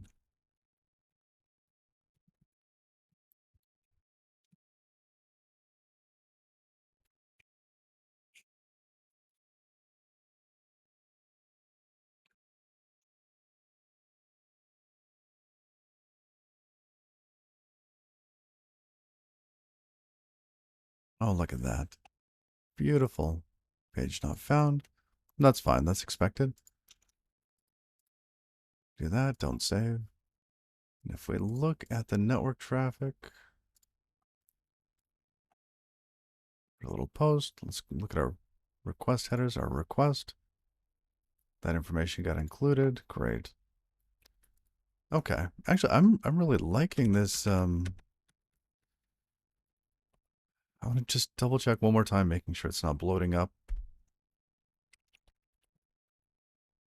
I mean, look at that. It's still tiny. This would have tossed 20K on there if we were using a horror show. Okay. However, there's one piece missing. The escaping. What if what if Mr. Halsey here actually had some sort of badness in his name here? Mr. Halsey, script, alert. Hello.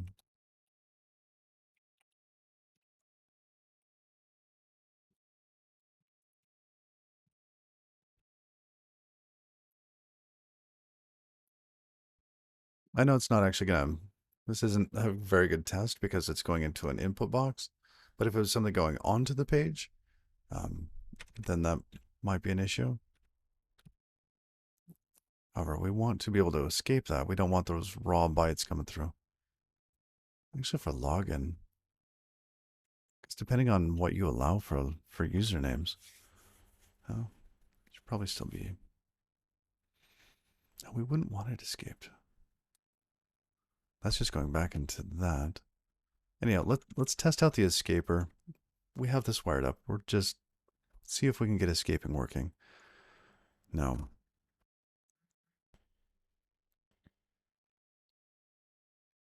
Source template login. Okay. Gonna pass in some grossness here. Our render function is responsible for escaping certain things. And in this case, we will escape this username. What were we going to use for that? Ascama escape, that's right. This is already added? Yes, great. So we just call it Ascama escape, and we give it an escaper.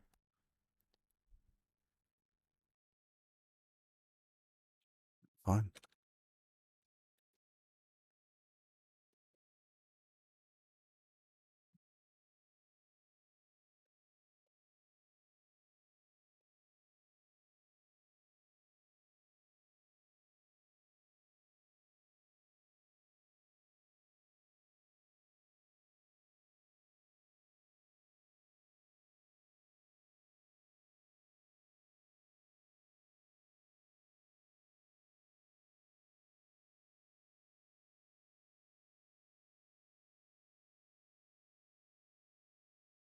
Okay. And that returns an escaped HTML. What do we have on an escaped? Wait, what was it? Escaped HTML. Is escaped. And it looks like it implements display. Oh, are they not actually escaping it until you ask to render it? That's smart. Delay that.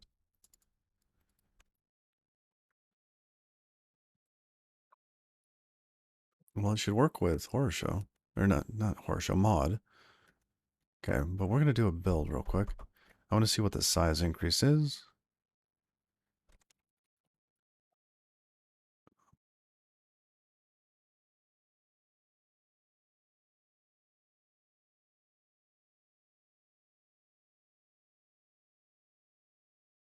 It's kind of like a one-time cost.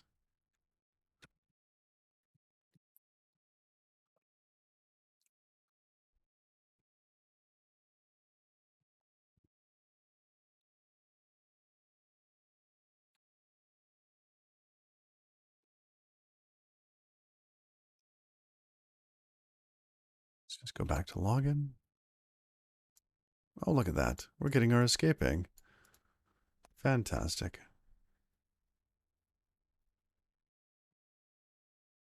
Oh, happy day. Okay. Technically, we don't need to escape the username. We can just put it back in there. No.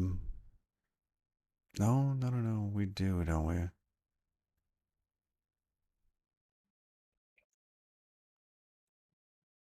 Because what if somebody put in there, let's say we didn't have this line,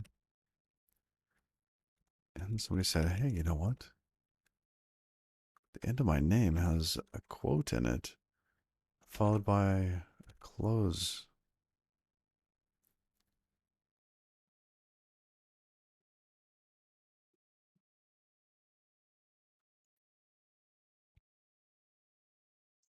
All right. Reload.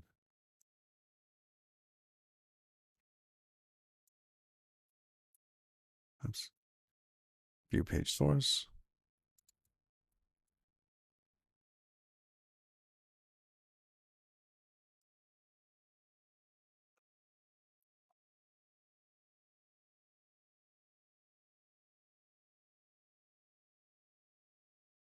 Use the inspector because that's going to be a pain to look at over there. Form, username.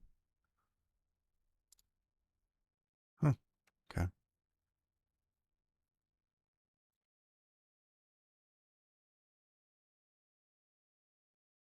It's because input didn't actually close. So it's saved by my error here. That shouldn't be like that. That should be like so. I think we want to have input open and close.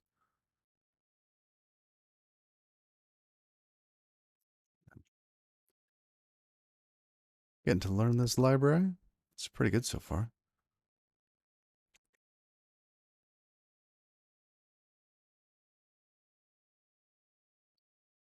Wait, does empty an input? What I said input? No, I want input.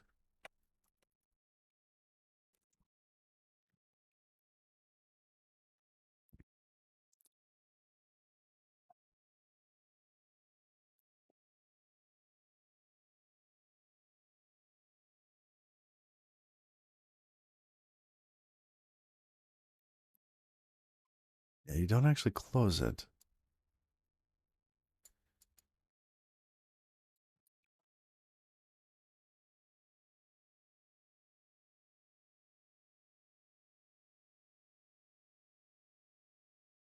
So if we're not closing it, username value equals that. That's interesting. Why is it actually displaying like this? Shouldn't that have closed it? What am I missing here? Value is Mr. Halsey. And it just so happens that we have.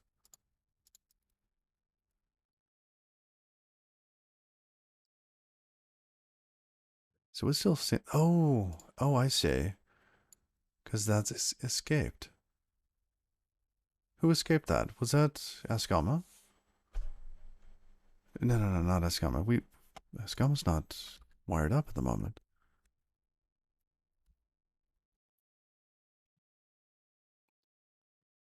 Do we not even need Ascama's escape? Oh,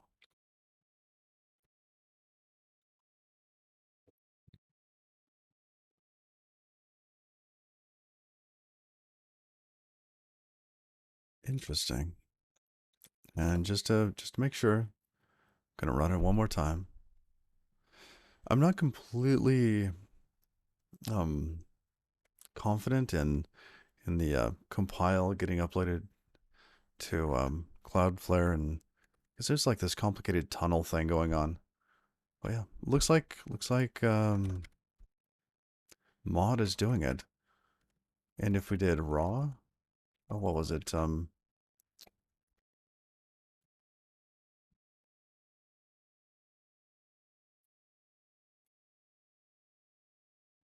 Pre-escaped.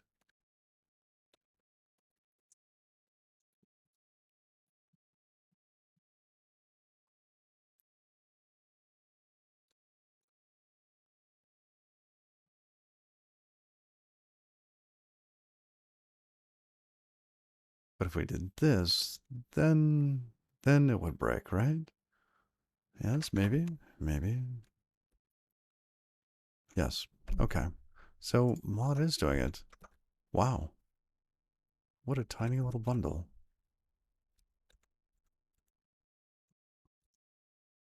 Sorry, I didn't use this before. I mean, we looked at this and I was like, it doesn't do escaping well. I was wrong.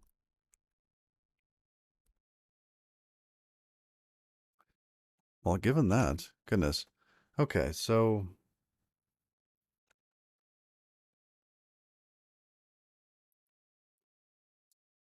JS says, Are we going to trash our HTML rewriter?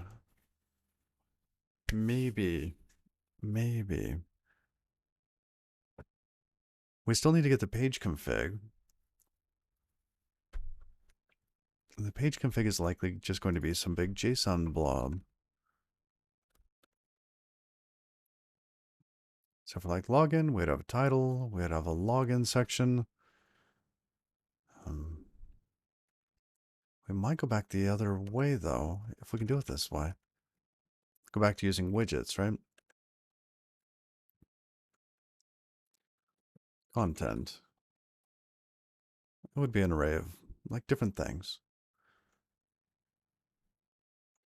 Some objects in here. Type equals login.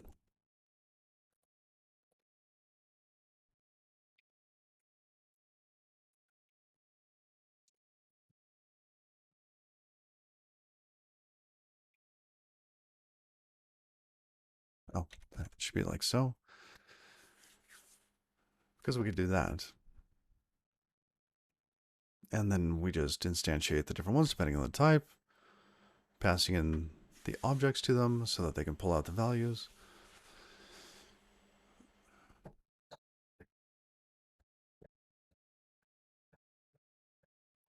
think that works. That works. Wow.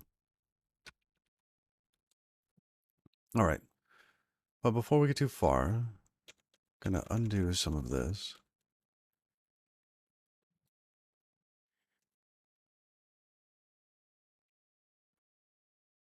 Just going to have login. Okay.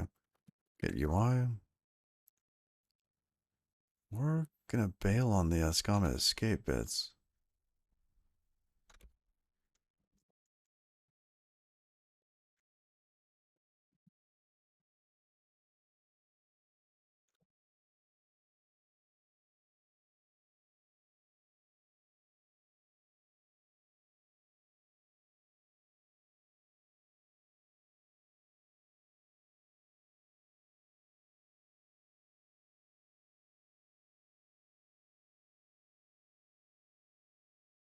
Go update. Huh. What is it using that for?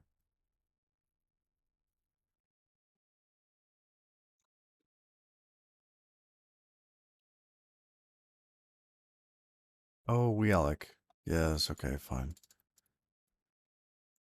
That makes sense. Before we go any further, let's make sure we get this committed. Oh, look. Mod escape. Huh. Cargo mod. Yes, yes.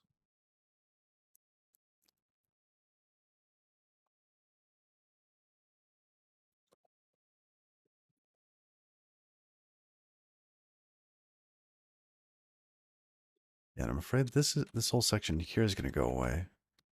That's fine though.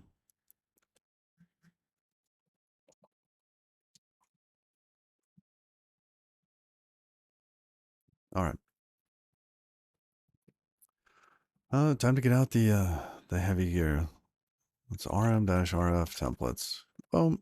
All right. Excavation's done. Remove. Guess we should have done that with like a get rm-rf. Oops. rm-r templates. Thank you. Okay. Get rm make templates. That's going away. And that's why we didn't spend too much time on it before, right? We spent just enough time on it to get through it and get it working. But now it's gone, so not much time lost. Good morning, Chimbles. How are you? All right, so if we are ripping that stuff out, let's also rip out, oh, in Wrangler, we're going to get rid of the templates bindings.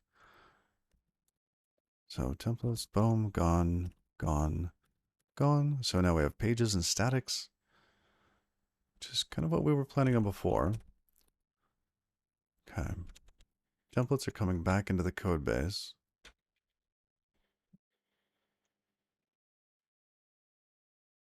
I'm actually much more comfortable with this.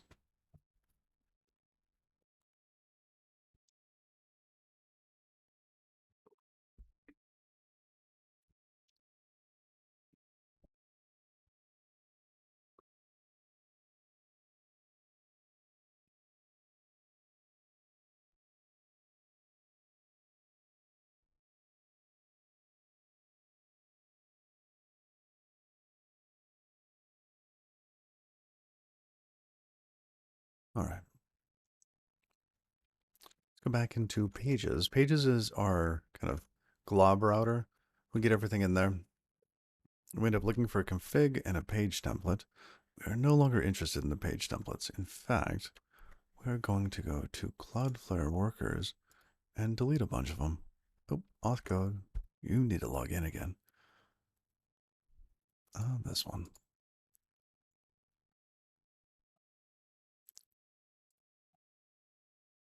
Workers.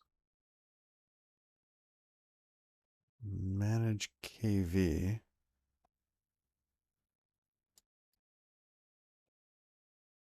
Yeah, we're getting rid of templates. Bye-bye. Type this in. Oh my goodness. Oh, how about I just copy paste it?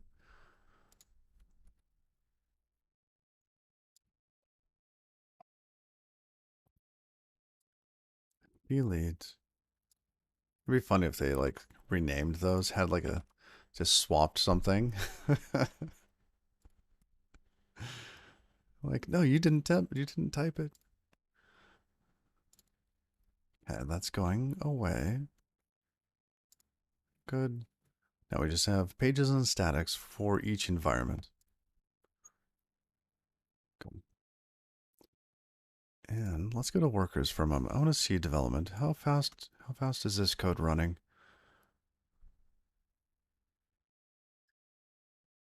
Wow, that was a slow one.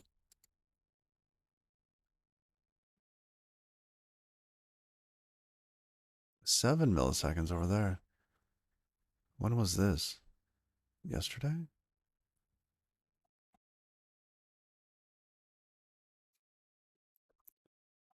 Here, let's do something real quick. Um, cargo. No, Wrangler. Publish to production. I want to see how fast the production build is versus the development build.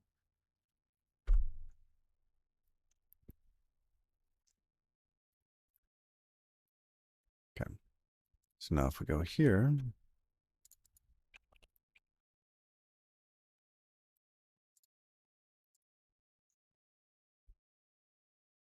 page not found, /login, still page not found.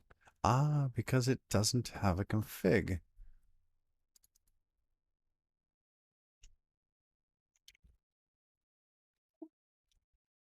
Is this correct? Edit anyways. Yeah, that's fine.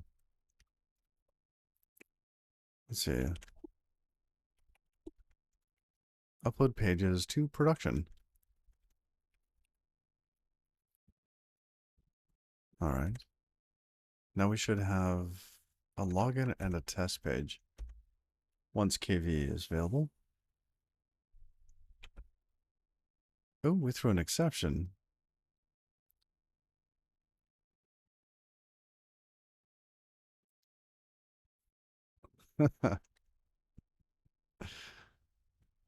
Finally free.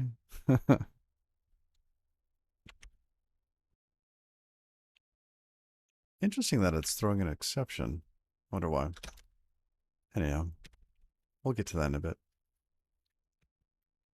All right, we're no longer loading this. Whoops, no longer loading this template. So we can get rid of the main template. No longer need the main template, which means we can create our own response, and our response can be generated from something else. The template handler is going to change. So how come How come we're coming back to the template engines?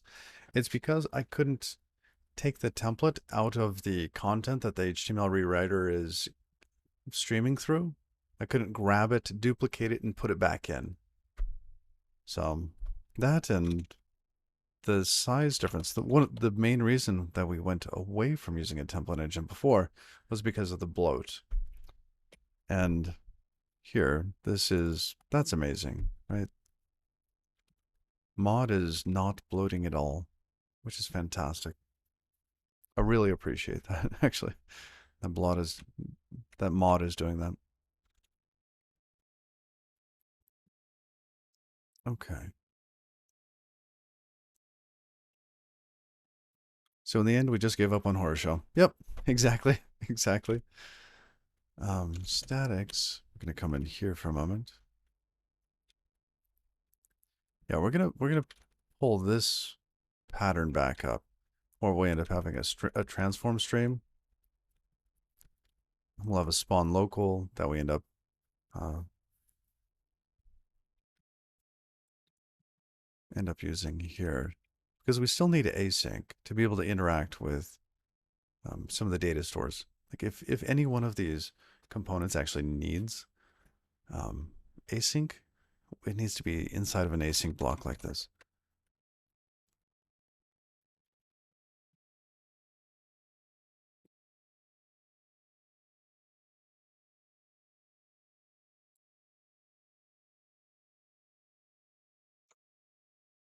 Is we can get quicker time to first byte with this pattern than we could if we stamped out the whole thing. So we're going to go for that time to first byte and use this stream, the transform stream.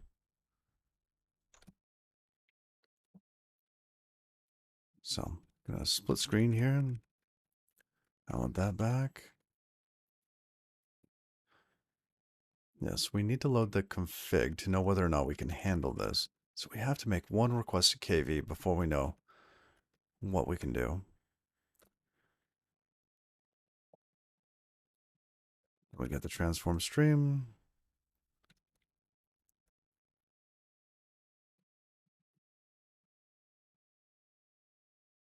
Something like so. Stream pipe 2, yada yada. In here, we would end up transforming it. Okay. So we got those bits. Template handler. Yeah, your transform is going to go away, buddy. We no longer have the HTML rewriter, but we will have.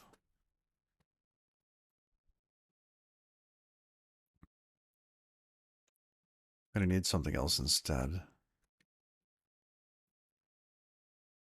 So we're going to take the page config.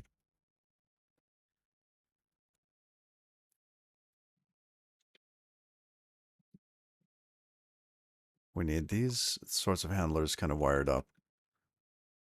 Or no.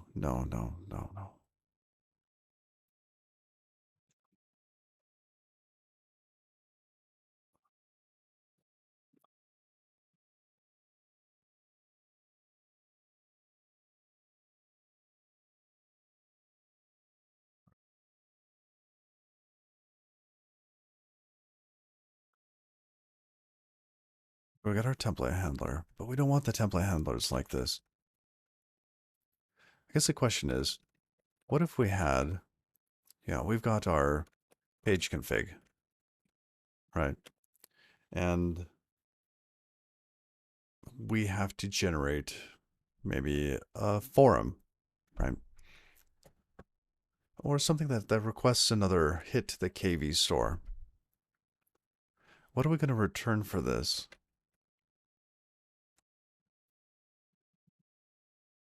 Because we're basically going to chain these things together, saying, okay, you write your section, followed by, right? So let's look at the transform bits here. Not the transform. I said transform. I didn't mean it. I meant transform stream.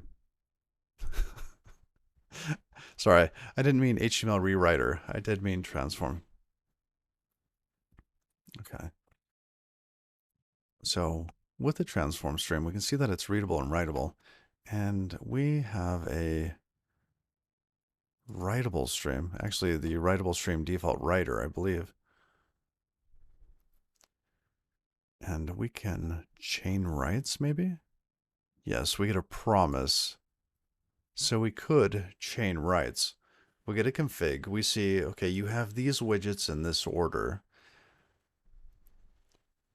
We create a number of promises that chain on each other. So I do this, then this, then this, then this.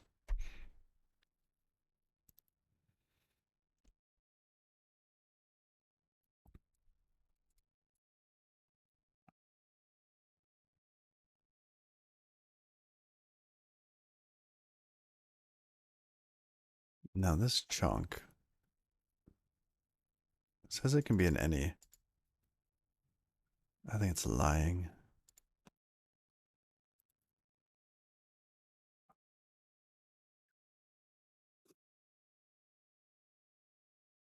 Pipe chains and back pressure.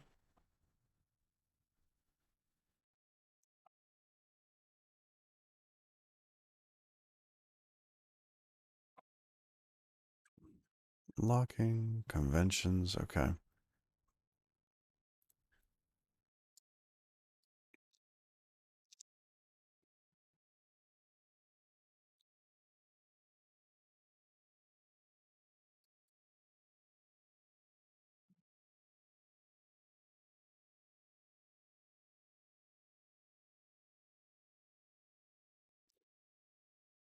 All right.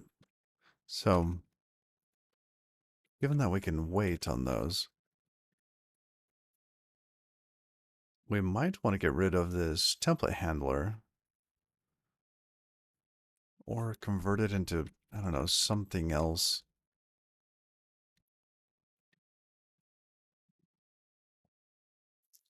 Maybe we can render a page config.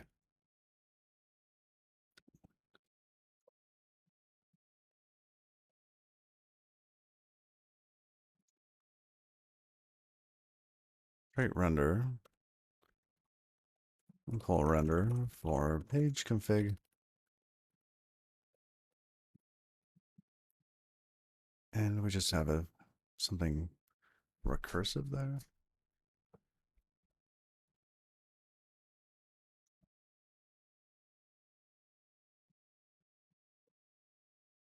Okay. Wait, no, this goes away. We're no longer using the CF element handler bits. Remove element goes away because we don't have to destroy things now. G remove, and that's gone. Login.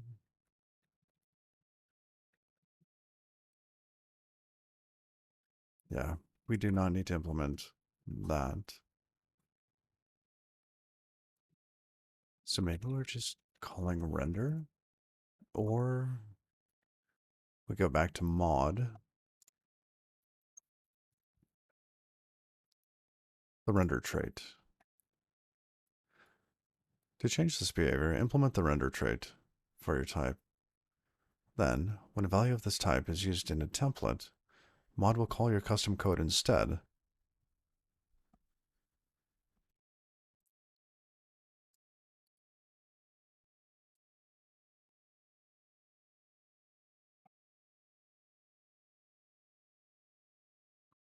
That seems reasonable.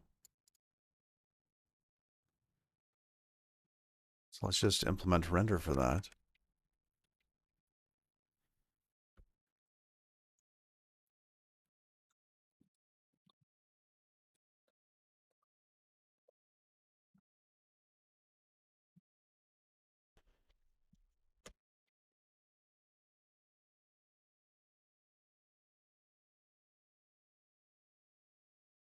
Oh, interesting. Render 2 and render. Huh.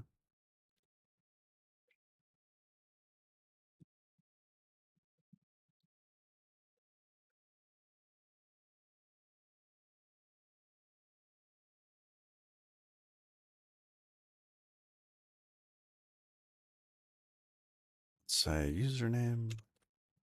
It's an option to a string. Can I define an external HTML file and render it using the render function? I don't think so. I mean, we could set that up, but in order to do that, I'd have to store that HTML file somewhere in Cloudflare, which would end up being inside of their KV store.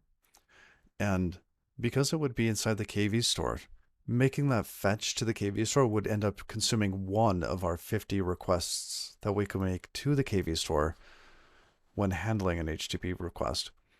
So I'm avoiding hitting the KV store just to fetch some HTML.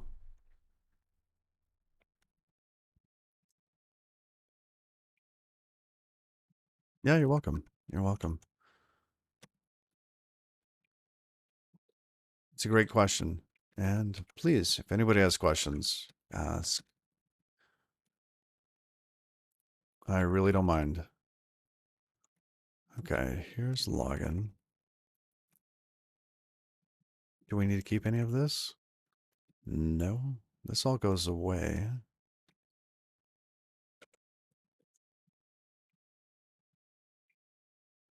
You know, if we just delete that, all that, oh, no, too far. Mod goes away.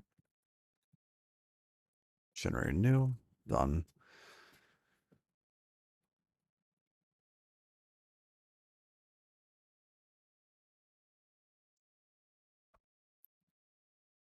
This is really not bad. I like this. Huh. Okay. So they talked about partials here.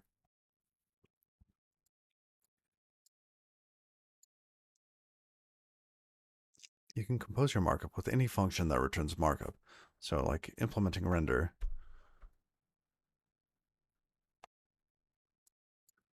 Yeah, that's perfect. Source, template, page.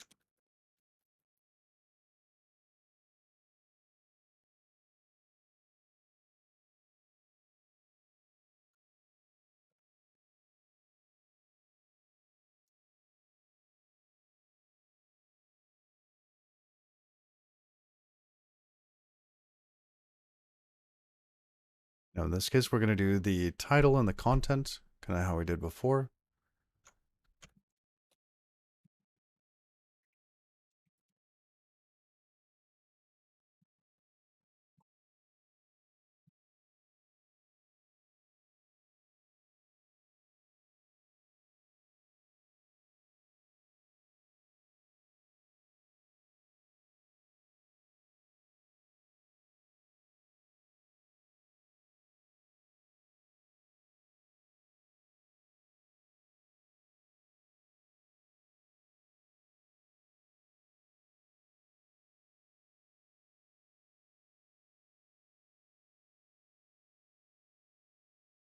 Now, what was their doc type? Yeah, that special thing there.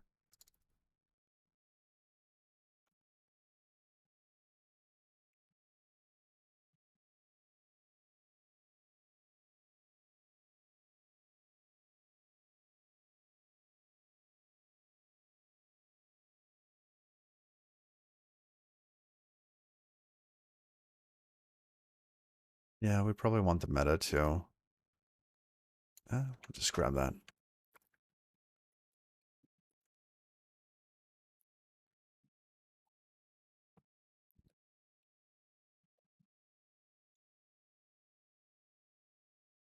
Unwrap or default.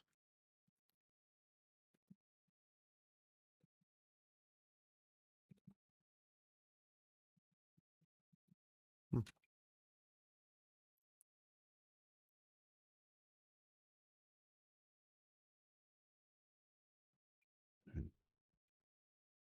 It's getting escaped and everything. We don't have to worry about that. That's fantastic. Oh, but this is in the wrong section, isn't it? This is for header. Yeah.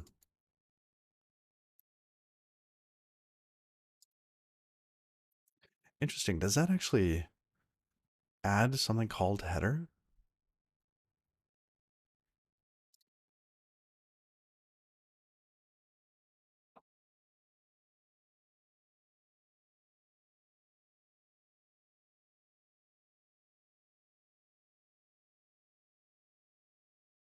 This doesn't look correct because they didn't include head.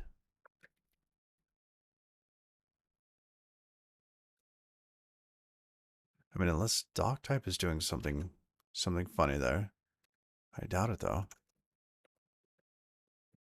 But those should be in there.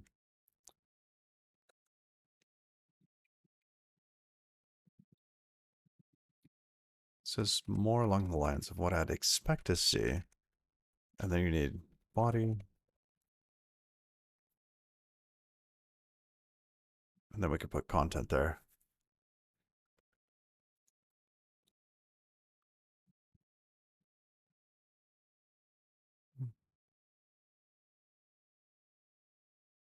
Okay. So going back to, oh goodness, pages. This is our route handler. We look up the config for the page, set up some streams, set up our future that will be creating the response in. This needs to be the readable stream.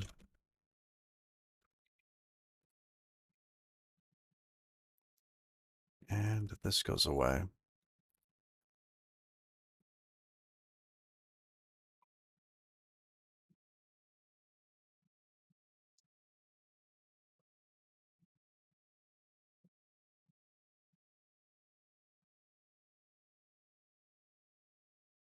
Okay. Our response time is wrong. Response type is wrong.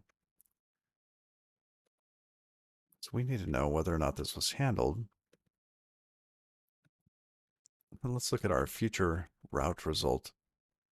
This is a future to a result of router result. Okay. We're in a future.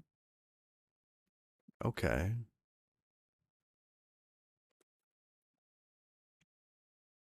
Route result handled.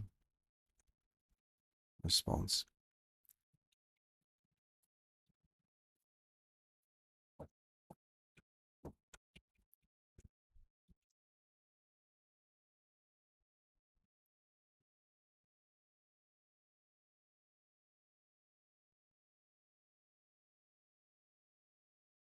Oh, yes. Okay. We need to do something else in here.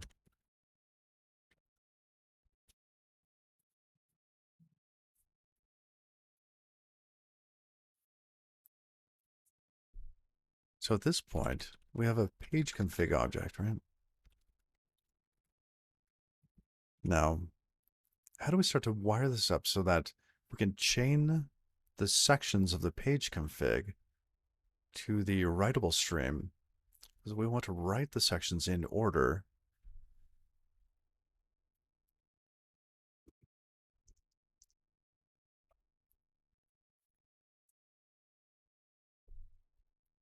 Hmm.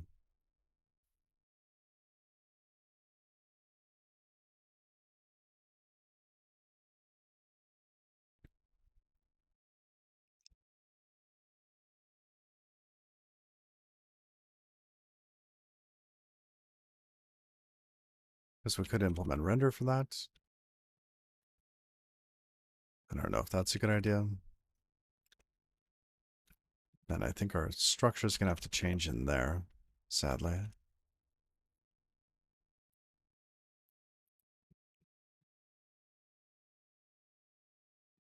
So what are we trying to do? We're trying to do a writable stream.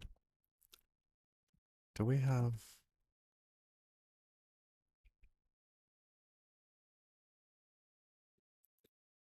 Where'd it go? Actually,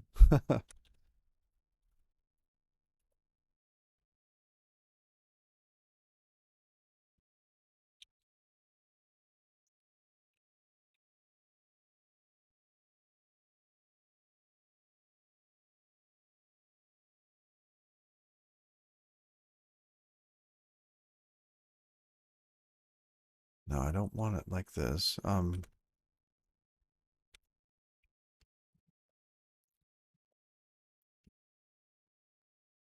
glog. There we go.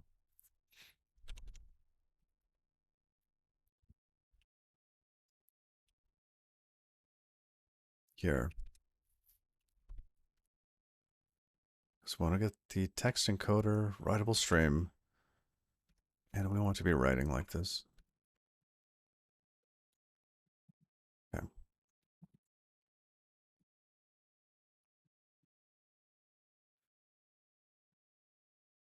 So we get our writer.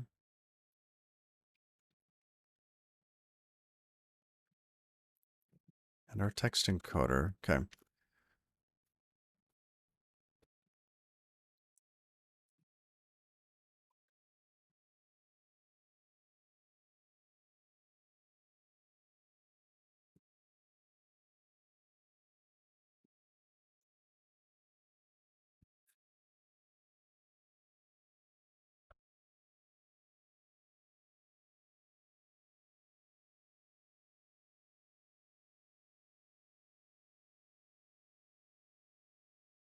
Figure out how to do like async stuff in JavaScript at the same time. Because if we had to set up, let's say, 10 requests to the KV store from this page object, this page config, because let's say we had, some sort of header information that we needed to fetch for whatever reason, and it wasn't in the page config. Let's say we had navigation, right? We had a navigation thing. So we had to get some sort of common shared navigation storage, because you're not going to store navigation information, right, in the page config, because that's going to change when you edit a different page, when you add another page to the site. So we'd probably have to fetch that. And then we'd, like if it was a forum, we might need to fetch user information. Or if it's an e-commerce store, we might need to fetch inventory information. So how do we actually go and fetch those all at the same time and then sequence their writes?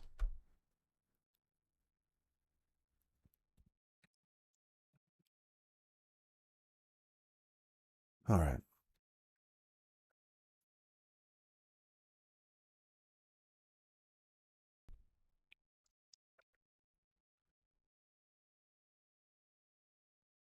Got a writer. We can call write on that like this.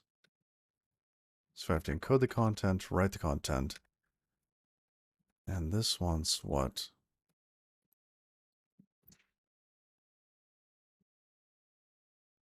It's the stir. Hello. How you doing, that? Yes.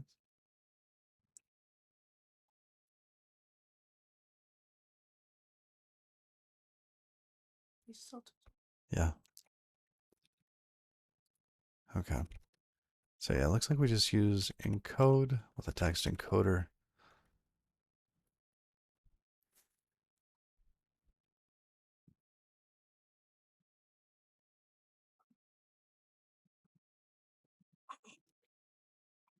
So do we have some sort of loop here for each one of the pieces of content?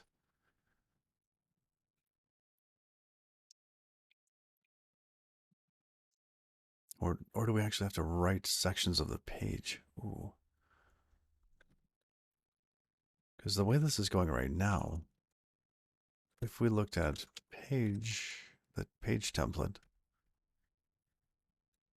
it's not like we're writing this section up to that point. Probably should. So how do we stream this? How do we say, oh, you know what? Now we want to write the title. Can title be async? Can these things, can it await that information? Or do we just have to render the whole thing? I mean, it wouldn't be the end of the world if you just had to wait for the entire thing to be ready and then we send it back. But if we could optimize it, and send it back as we had it, that would be nice.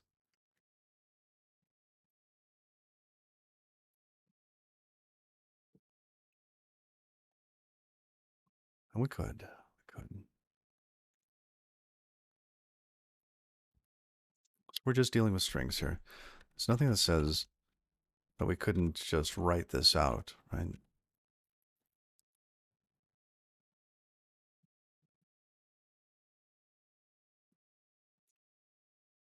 What is the standard list of um, HTML header?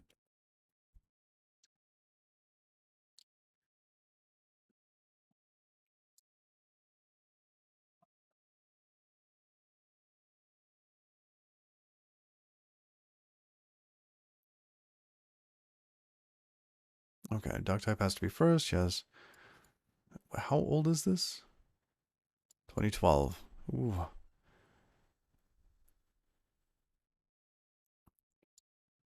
Yep, just be that. Oh, okay. No, this is gross.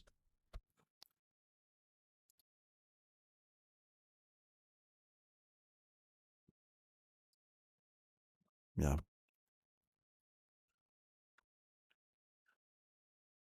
Conclusion. Blah blah blah. Okay. –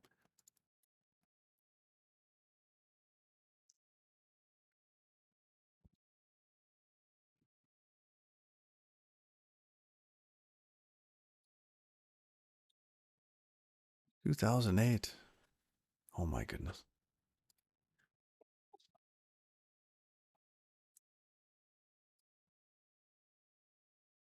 Language here. That's we were missing that. Are we gonna do that? Interesting. But we could skip that.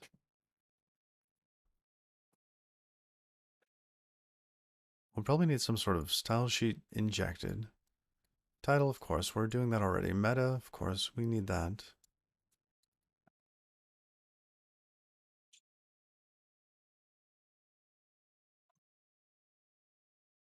But basically, we just stamp this out.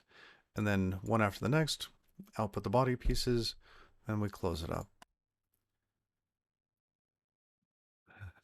My daughter's just standing there staring at me.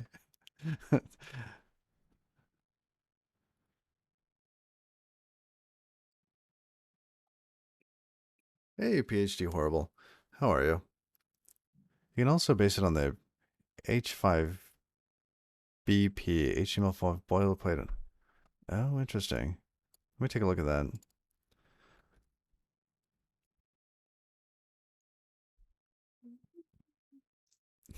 Uh-oh.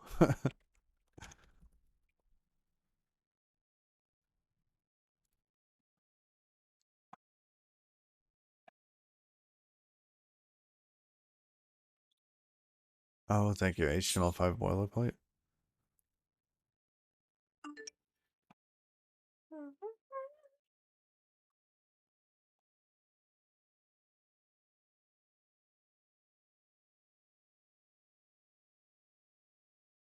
Just a moment. I gotta answer a question.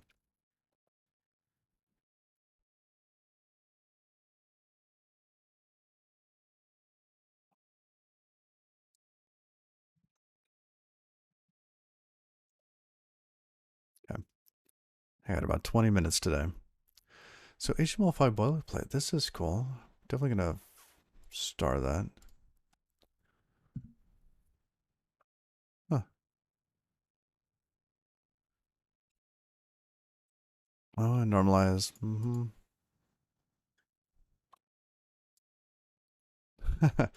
They can drop that. Drop it already. I'm so happy at work. This year, we're finally dropping IE11 support. So by the end of the year, I should be a happy person. You'll, you'll find a sunny disposition will just overwhelm me eventually. My daughter. Oh, yes, the open graph stuff. Oh, I forgot about that.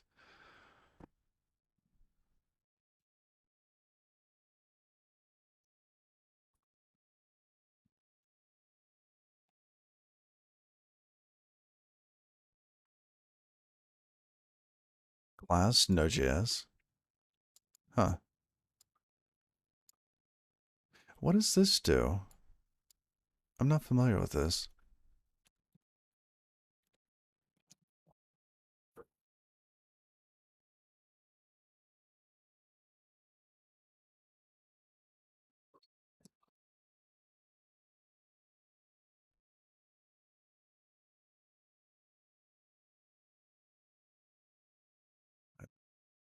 Go back one.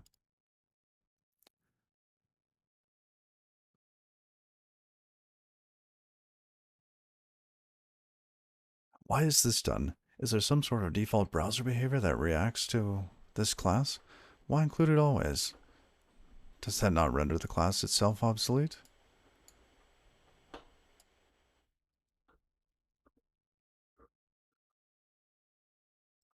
When modernize, oh, is it modernizer? It removes the Node.js class and replaces it with JS.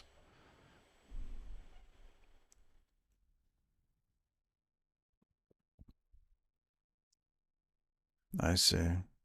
So if I was going to use modernizer, then I'd look into that.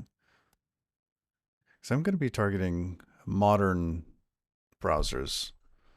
And I'm hoping that modernizer, like when does modernizer, I know, right? Like, when do they say our work here is done? Because that should be their goal, right? It's like, hey, browsers are good now. Looks like it's still there. I'm looking for the last release. Oh, posted, yeah, 2017. Okay, fine. We're skipping modernizer.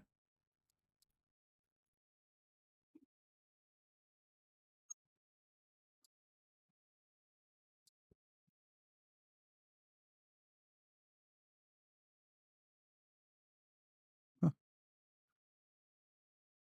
interesting. Source code. That's back to where we were.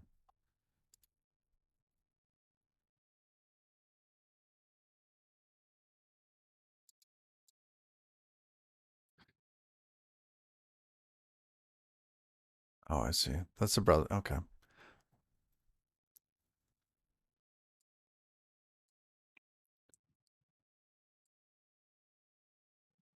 I should definitely set this up. Okay. But this stuff I hadn't considered. This we should have in there.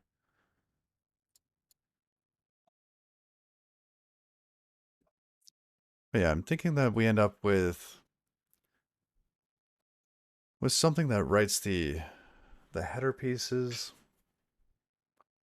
This should be, I don't know, part of the site data, so we might actually have to do a second lookup for that. We'd have the title there, URL image. Yeah, this, I'm guessing most of this is going to come from some other key lookup.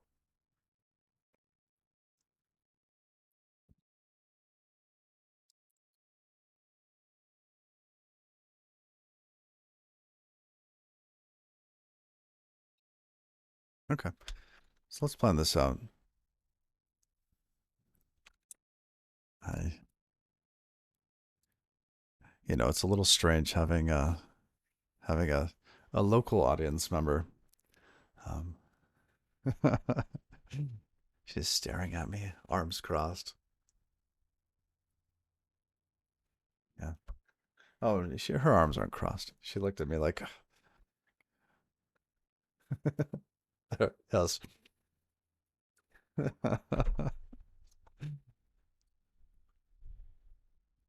right.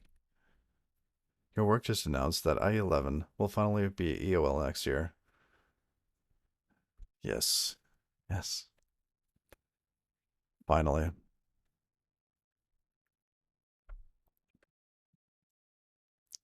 All right, but it looks like we can't use page. We have to use smaller pieces of this.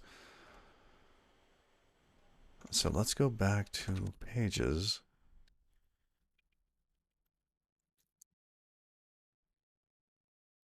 So page just might be a little bit more complicated. Kind of like the bootstrapping section of this, where we go from having the writer, etc., into the page, merging the page content and the templates. She's over there like pantomiming me.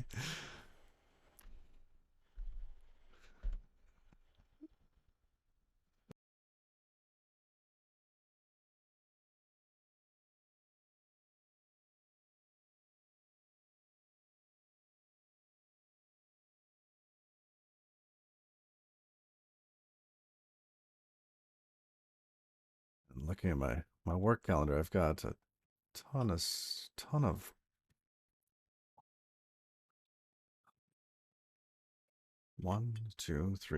4.5 hours of meetings today. It's a big planning day.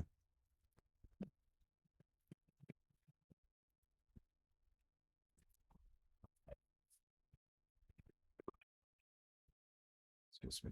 Thank you.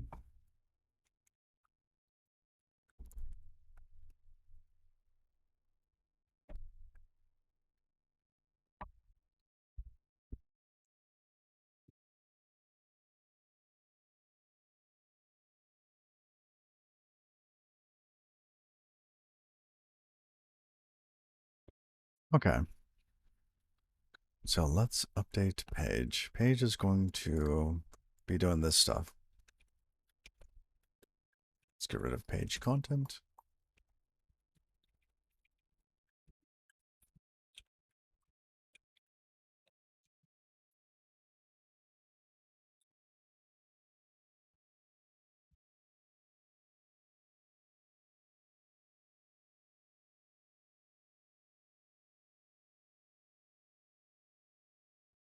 That, and we're going to give it the writable stream.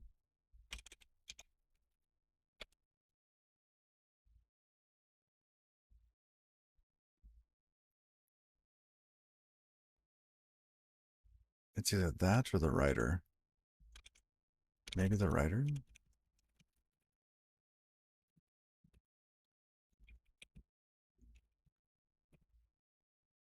Okay. In case we needed to have two, we could get another writer, maybe? I don't know. Here, let's borrow the writer.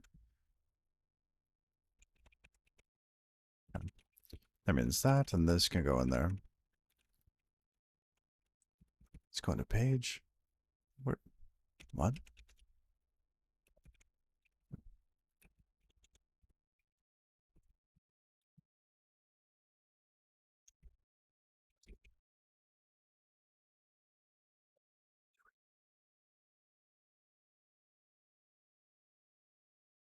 And then we'll have other templates for like title and content, and we'll have to figure out how to associate these.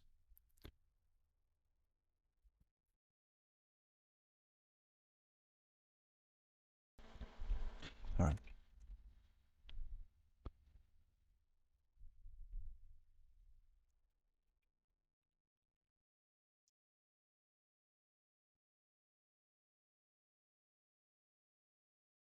Toss that down there.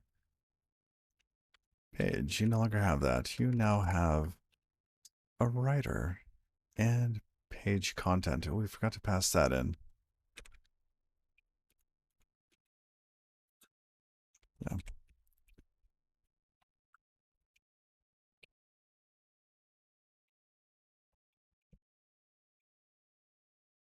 Page config. There we go. So have that and then the writer.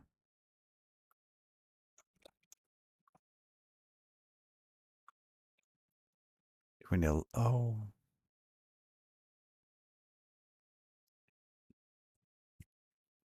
lifetimes async borrows chaos, fear, uncertainty.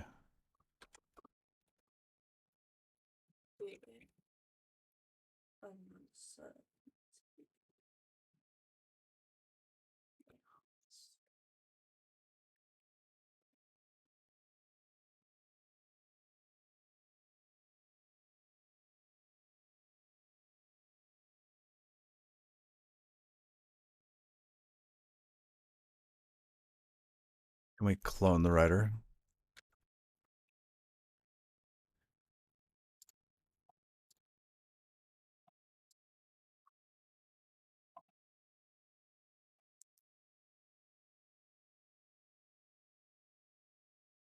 I'm not sure.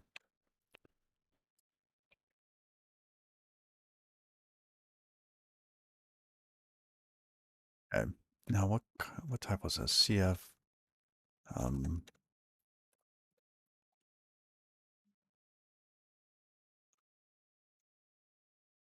Writable stream default writer, probably.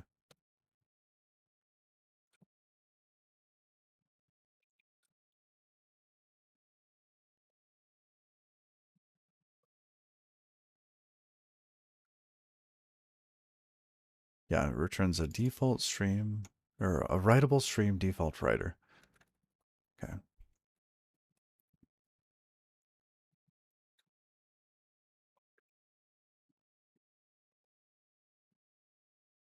Those are new.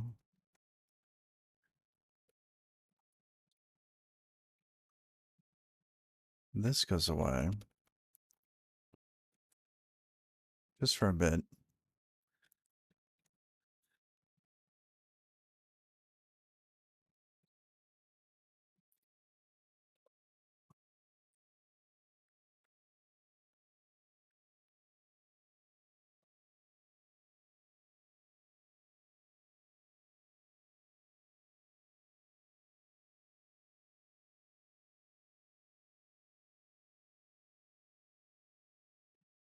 And at this point, we could collect everything we need for the page config, right?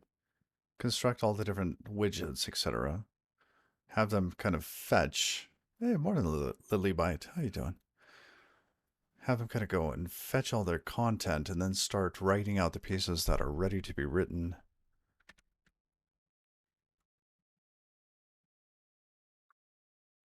You're doing?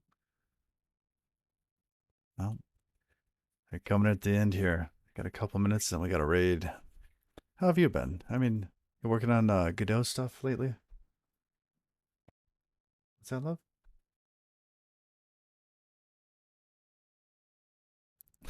My daughter, she's having fun today.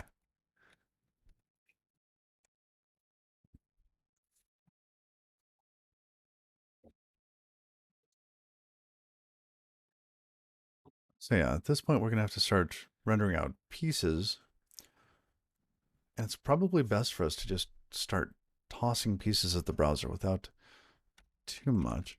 Like at least hit it with a doc type or something. Oh, steering behavior script class. That sounds pretty cool. For like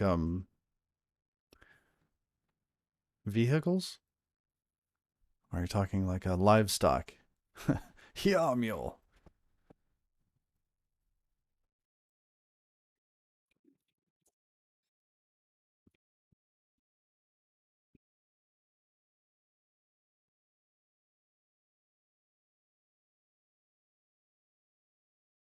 Oh, oh. All right, we've only got a couple minutes left. Um, I need to come up with a story skeleton. I'm hoping that you guys can help me in the last couple minutes here. Oh yeah, sure. Post a link, Lily Bite. Um, but I want to come up with like a skeleton for a story. You know, just like a couple of actors, what the conflict is. Um, no, she's gonna actually write the story, but I want to create a skeleton here. So,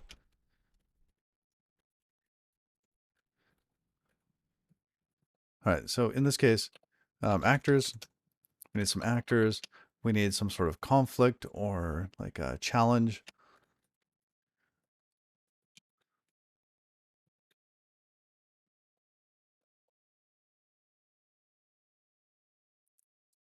The strafing was a little wonky.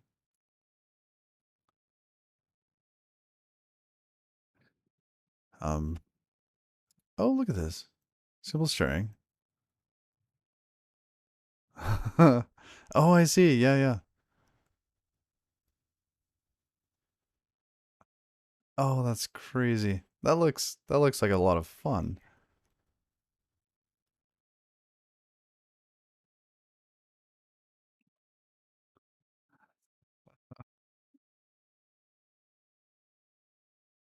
Wow. That looks cool. Little TIE fighters. All right. Hey, Mousix. How you doing? All right. Oh, and yeah, today is outdated, but we're actually wrapping up. And for the last couple moments, we need some actors in a story. So who? Basically, who, what, you know, when. You always arrive near the end. Yes. All right. Give me a who. Just anything. Like some person. Like what are they? Where are they? And like what's their profession? It can be sci-fi, anything, right? It's my daughter's little homework thing that I'm gonna assign to her.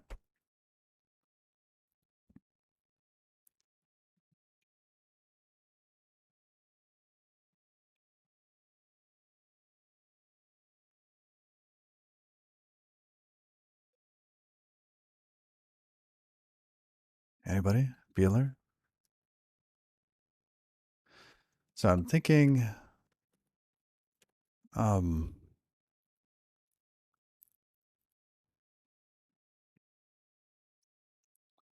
I mean, this could be like some sort of like a. This is a short story, very very short, like 1 to 2 pages, right? So something that's not very long. Her name was Kuruma. Okay, talented artist.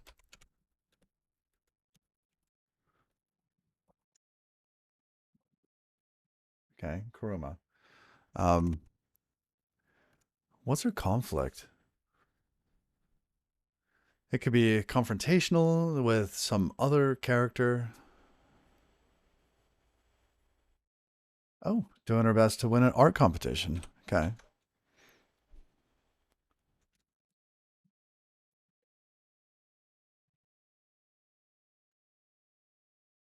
art competition. Okay, so she wants to win. That's her goal.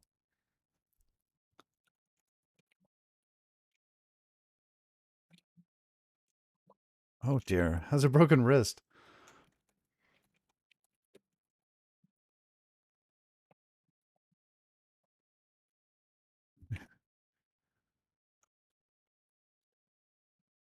Okay,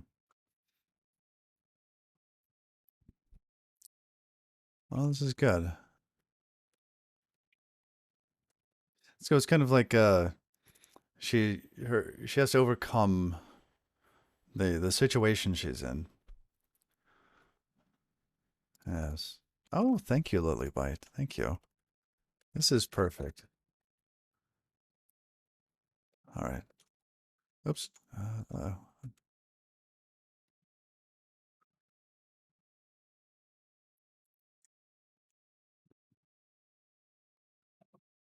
Perfect. That's enough to get going.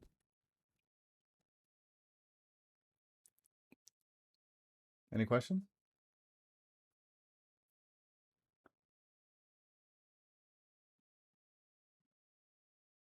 Basically, the story is going to be about. I mean, you could include the accident or something like that. So you decide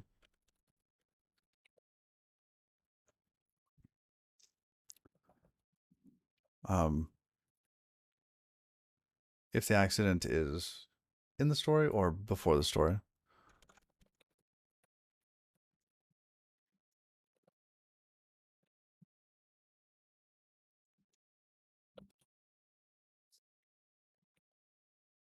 Okay. What else? And how she overcomes.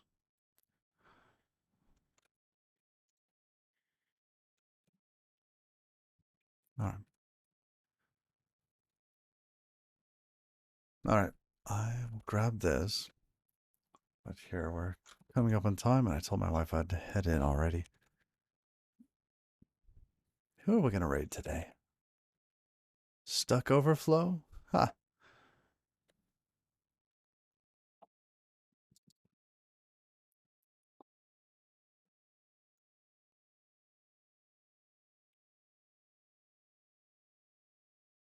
Oh, was it like a severe accident? Oh, yes. How severe? Yes. She lost her head. All right.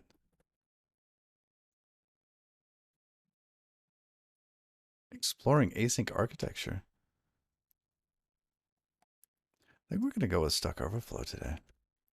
I don't think I've ever rated Stuck. Thank you, Lily. Thank you, Lily Bite. I'm going to get running.